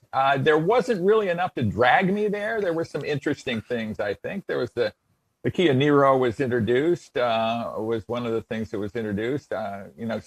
Lucid was talking about their 1,000 horsepower cars, so that got a lot of play, but there wasn't enough to make me fly across the country for a day. What do you think about Lucid and some of the other upstart EV makers, renegades, if you want to call them? What do you think about them? Do you think that they are actually viable and that long term? Are they going to make it? It's hard to say. It depends really on how they're funded and what their business model is. I've driven the Lucid Air. It's amazing, beyond amazing. You have to ask the question, do you need 1,000 horsepower in your luxury sedan, your midsize luxury sedan? Probably not. You probably don't need to go from 0 to 60 in 2.5 seconds. But you can. Probably. Yeah. I don't know that there are enough buyers for these $180,000 cars to make this viable. Heck, I don't even know if we know that Tesla is really viable, right? So I question the upstarts. I think there's a lot of sorting out going to happen because you've got the major manufacturers with all that infrastructure selling EVs. They don't want to give anything up. So I think it's going to be really tough for the upstarts. Do you think it's a bad thing that these actually very well heeled car manufacturers, Ford, Chevrolet, Chrysler, and Honda, all of them, that they're sinking billions and billions of dollars in EV, and my feeling is that it's just not going to happen as fast as they're spending the money. It might happen that fast only because they're spending the money, Don. I don't see any other reason why that would happen. And, maybe they know something we don't know because we know from driving these vehicles the limitations. I'll give you a perfect example. I was going to drive to Central California last weekend. I had the chance to do it in an EV, and I said, is there some other vehicle I could have that'll get me there? Just because I didn't want to deal with the charging infrastructure, an unknown charging infrastructure 200 or 300 miles away. And I wasn't going that far. I was going literally 200 miles. So I think all of us, probably all of you guys at that table, and I certainly love to make a 500, 600, sometimes 700 mile day of it. You're going to have a difficult time doing that in any EV. Don't want maybe the Lucid Air. Don't want a dead battery on the top of the grapevine. Yeah. I mean, you don't want to get down to 15 or 20 miles of range and be scratching your head. Is there going to be a charger available for me? Right. Then I can get this thing done. I think a lot of us, time is money, and we don't want to spend a lot of time charging vehicles when we could gas up in 5 minutes and off we go. Well, I find it interesting, and I don't know how it is out there in California, but here, anyway, in our press fleets, that there are numerous press fleets, but mostly out of Dallas, that they bring us the cars. We're not getting a whole lot of EVs currently. I mean, the last one that I had was the Kia Niro, and I had a zero tolerance for the Niro because I could not get any juice out of my 110-volt electricity here at the front of the house that I could plug the car up to. It'd take it 4 days to get up to an 80% charge, where I had to go down here to Whole Foods and plug it in, and even after an hour, I got 80% charge. And that's my biggest problem with it. Well, and that's one of the issues with the larger range now. It takes a lot longer to get a full charge. Right, I mean, if your range is 100 miles, you can maybe charge overnight on home current and you're okay. At least you have a full charge. You have a full charge of 100 miles.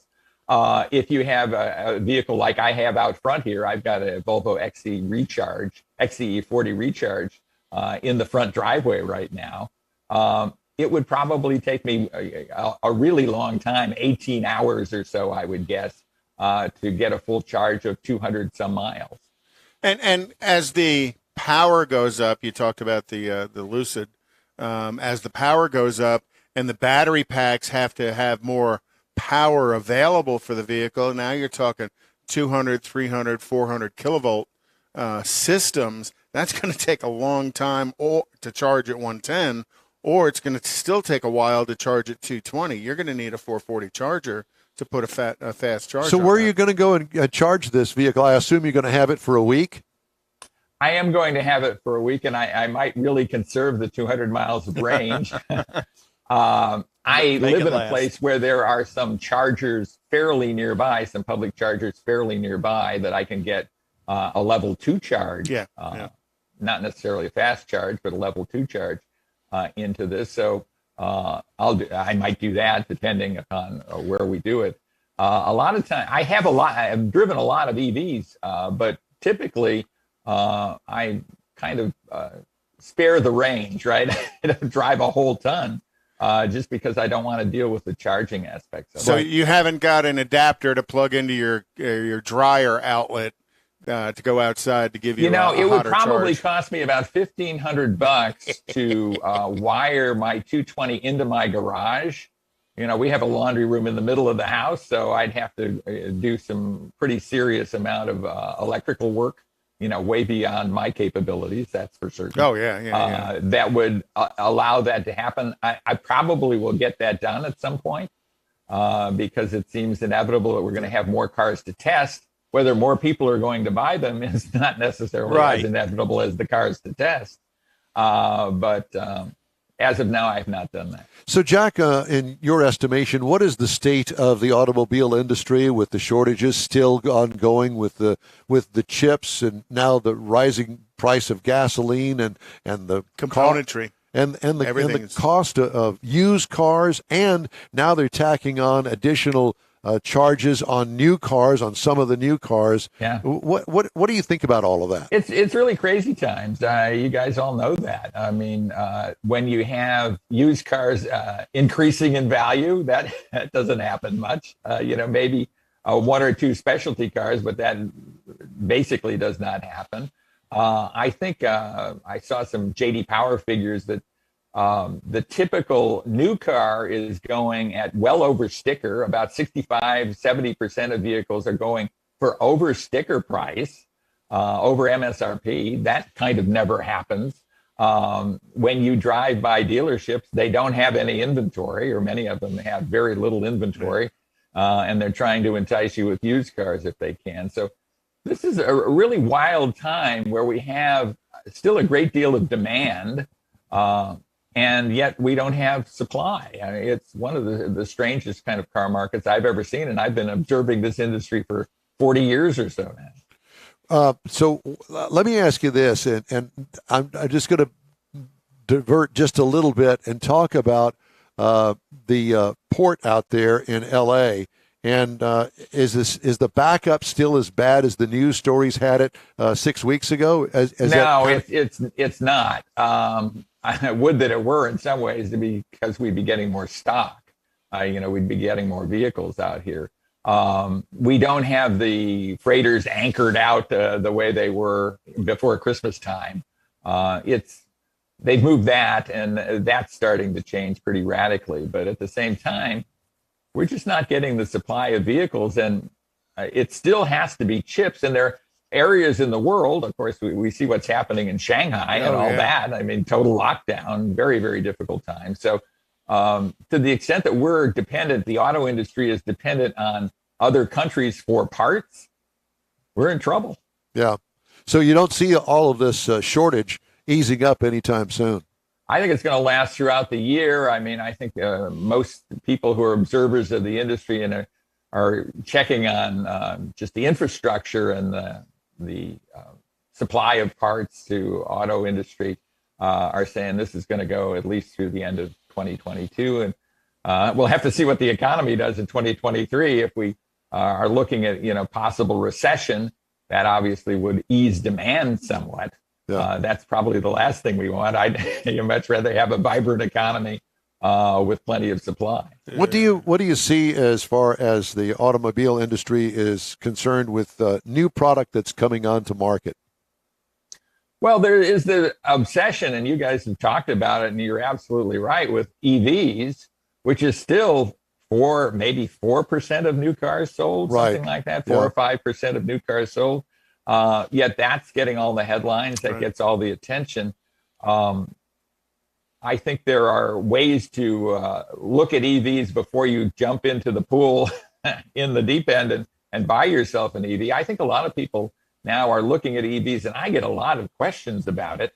What EV should I buy? And the first thing I come back with is, are you sure you want to buy an EV? I think a great way to try an EV, and I think maybe you just talked about this, is to get a plug-in hybrid, have a plug-in hybrid and drive it as an EV, which you can. You can also plug it in, get about 50 miles of range very often and drive it around like an EV. But when you need more range than that, the gas motor kicks in, off you go, as opposed to what do you do when you get 3 miles of range left and you don't know where to charge a thing? Yeah, that is a major problem. It's if you want to own an EV or that question comes up, my first thing is, what are you doing with it? Because if you're just taking the kids to school and driving around town in soccer, yeah, that's fine.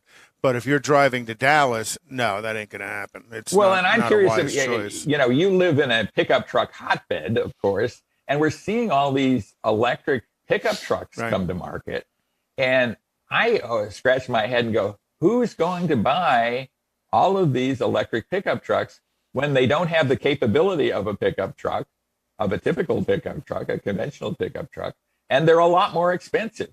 I mean, way more expensive. I mean, what do you guys think about that? Well, I rarely see a pickup truck being used as a pickup truck, and the things that it's as used a work for. truck, right? Yeah, it's more, I guess, a status symbol, because that I see regular folks driving a pickup truck that really maybe they'll go and buy a 2x4 at the Home Depot once every 6 months. Where they could actually use the length of the pickup truck bed to put it in. But other than that, I don't see people. It's a family mode of transportation. Well, and over in my part of the world, there is some soccer moms that'll drive them, but they're mainly driving the Suburbans and stuff. But there's just, I'm kind of a little different part of the world over there. Almost every truck I see is somebody is using it for something. Either they're towing something or they're set up to tow something. They may not tow all the time. It may be the horses on the weekend or feed or something like that. Yeah. But it's a little more rural over there than what it is here. Well, I know. I just got a new Toyota Tundra to drive. I'm sure that you've driven one. It is a huge vehicle, and it feels heavy to me. And I haven't experienced the gas mileage thing just yet. I've only had it since Thursday. But I would imagine that a whole lot has not been done as far as the V8 that is in it. As far as gas mileage is concerned, I don't know, Jack. I wonder sometimes the whole idea of a $60,000 pickup truck not being used as a pickup truck. I think if I were going to have $60,000 to spend, for me, I would much rather have a really nice sedan or something, maybe a nice SUV, an SUV hybrid, something that I could use, drive wherever I wanted to, take the family, haul stuff in the back. It just seems to me that would be the way to go. Yeah, well, I think there's a lot to be said for that. I think Toyota has gone to turbocharging V6s in their Tundra too. So, that's an attempt for better fuel economy. But overall, I don't understand these electric pickup trucks that we're going to see from virtually all the manufacturers. I'm going to drive the Ford Lightning pretty quickly here. And they have probably 1,000 pounds of batteries in them from the get-go. I mean, and that's 1,000 pounds that you can't haul, 1,000 pounds that you're actually hauling around all the time. And 250, 300 kilowatts of power in those 1,000 pounds of batteries that are going to take a hot charge to get functional. You're not going to be able to charge that kind of battery power you can at a 110, but it's going to take you 2 weeks. So with Elon Musk moving here, I have to ask you the question, you have plans to move to Austin anytime soon? Probably not Austin, but maybe Texas. Okay, there you go. Well, come on. Well, I have 2 daughters who went to school in Texas, so we've got a lot of connections with Texas, and I love Texas. And didn't Newsom just announce a no more internal combustion engines as of a certain date in the future in California? I mean, that's a typical political thing to do. He'll be long out of office. Hopefully he'll be out of office in a year or so. I don't know. You had a chance to get rid of him last year, and you didn't. But we shall see. It's easy to announce these things that you don't have to be accountable for 10 or 15 years in the future. when Right. that doesn't happen. Right, 'Cause right. I can't see that it would, but these are the kind of things that are scary to manufacturers, and manufacturers have to wonder, how do I respond to that? Mm-hmm. If I can't sell my conventional vehicles without selling a significant portion, or maybe, a majority of electric vehicles, it changes everything, and it just kind of messes with the whole industry. Really. Well, to me, that's the whole thing about all this and all the talk about it. This is not consumer driven. I mean, like the manufacturers are not making improvements because this is what the market wants so they can sell their vehicles. They're being pushed. They're being forced into this. And that never works. If you go back through history, that never works in the long term. Right. And when subsidies go away, buyers go away too. So Exactly. I think a lot of manufacturers are still gaming this $7,500 tax credit.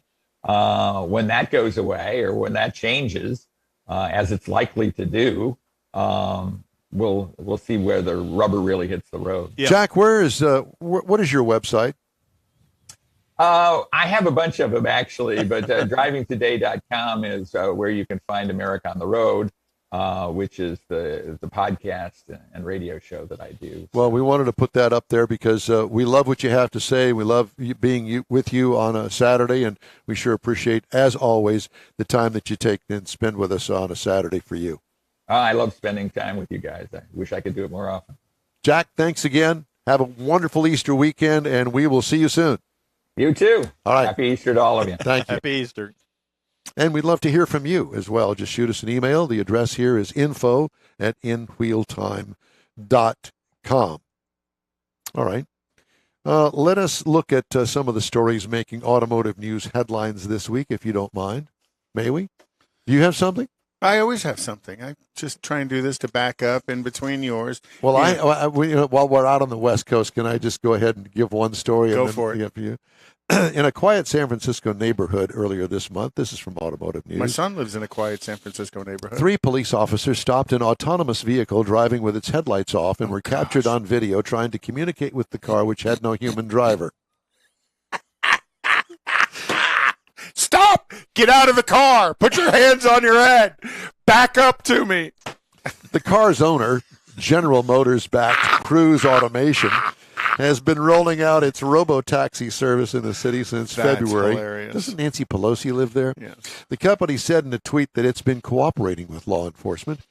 Quote, unquote, "We work closely with the SFPD on how to interact with our vehicles, including a dedicated phone number for them to call in situations like this," the company said.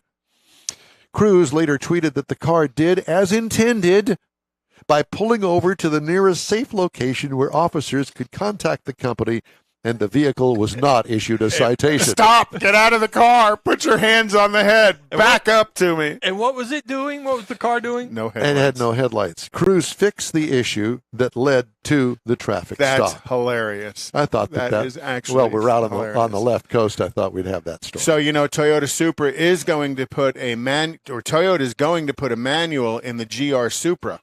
Something that they should have done from the Should have beginning. done from the beginning, right?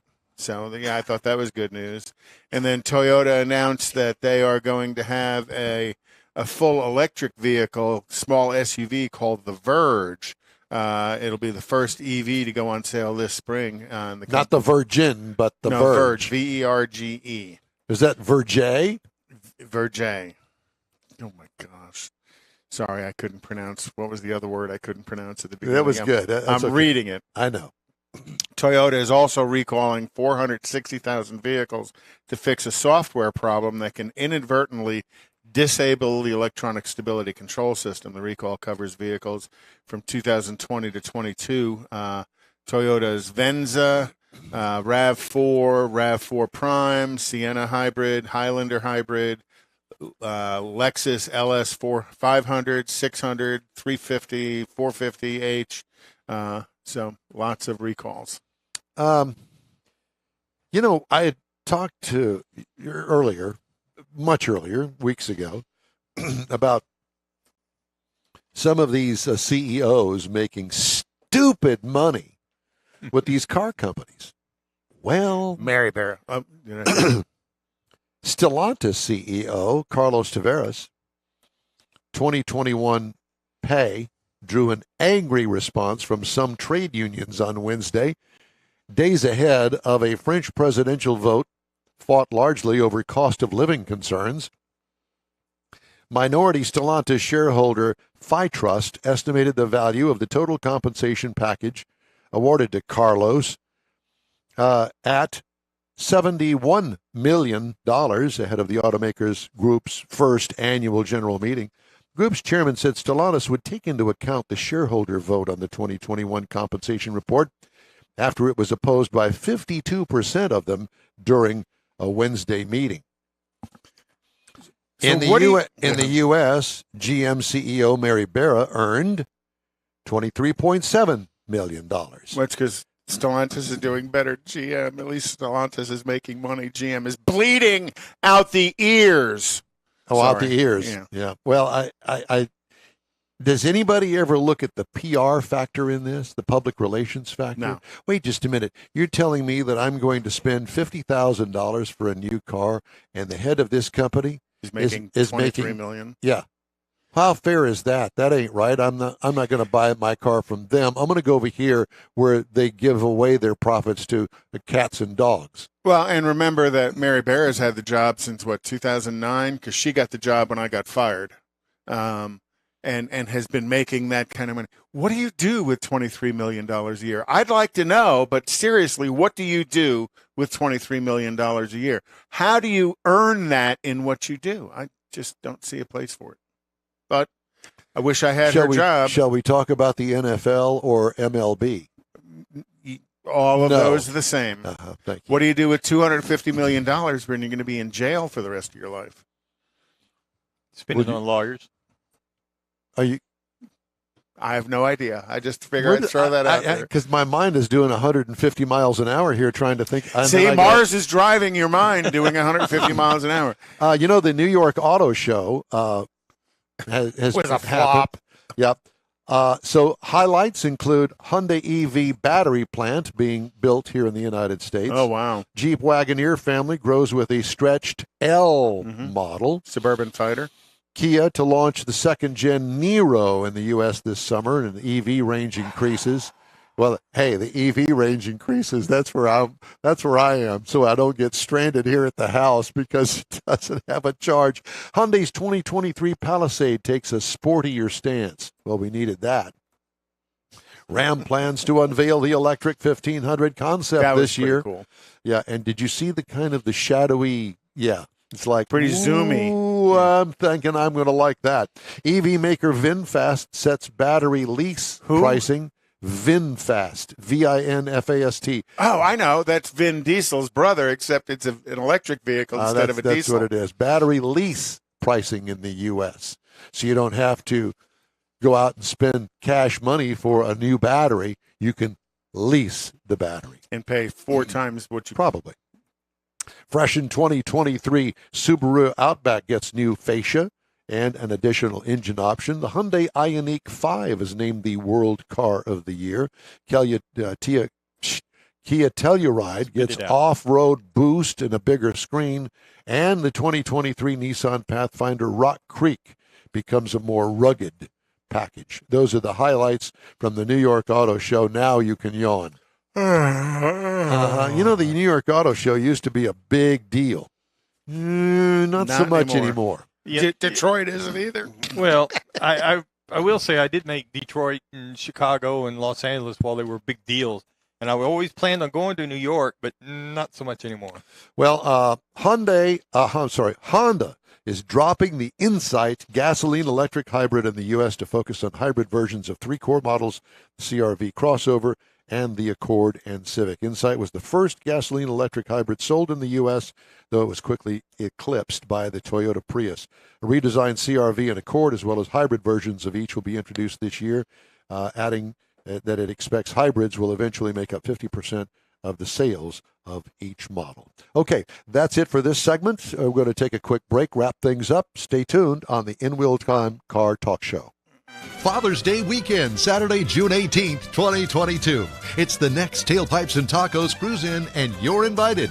Tailpipes and Tacos Father's Day edition will be at the same Loopy Tortilla in Katy, 8 to 11 a.m. on Saturday, June 18th.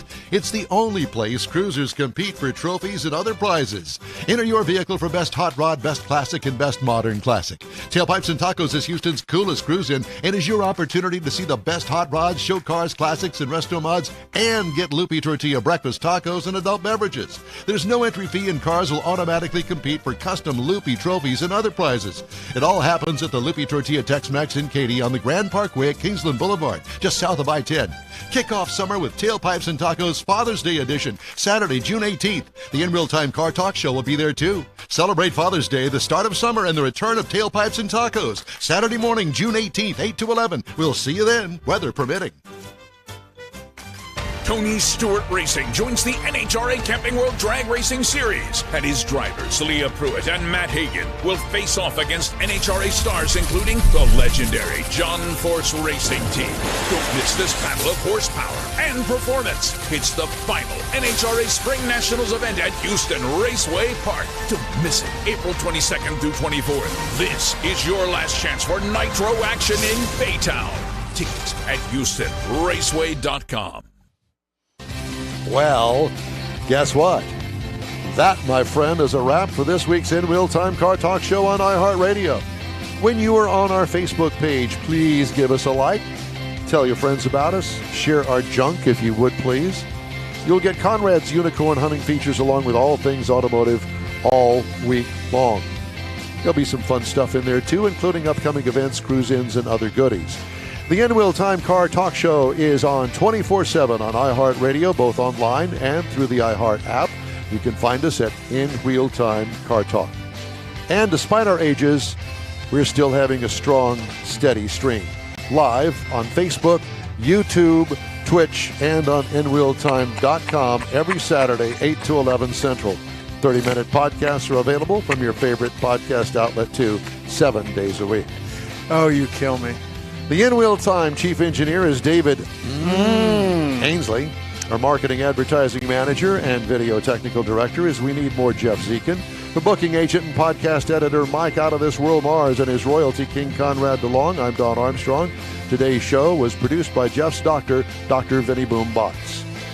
Be sure to join us again for our next live In Real Time Car Talk Show from the last NHRA Spring Nationals at Houston Raceway Park in Baytown, where we'll bring you the best interviews of the stars of the NHRA. It's next Saturday, April 23rd, starting at 8 a.m. Central Time, right here on the Smoke and Mirrors Network. So long for now. We'll see you then.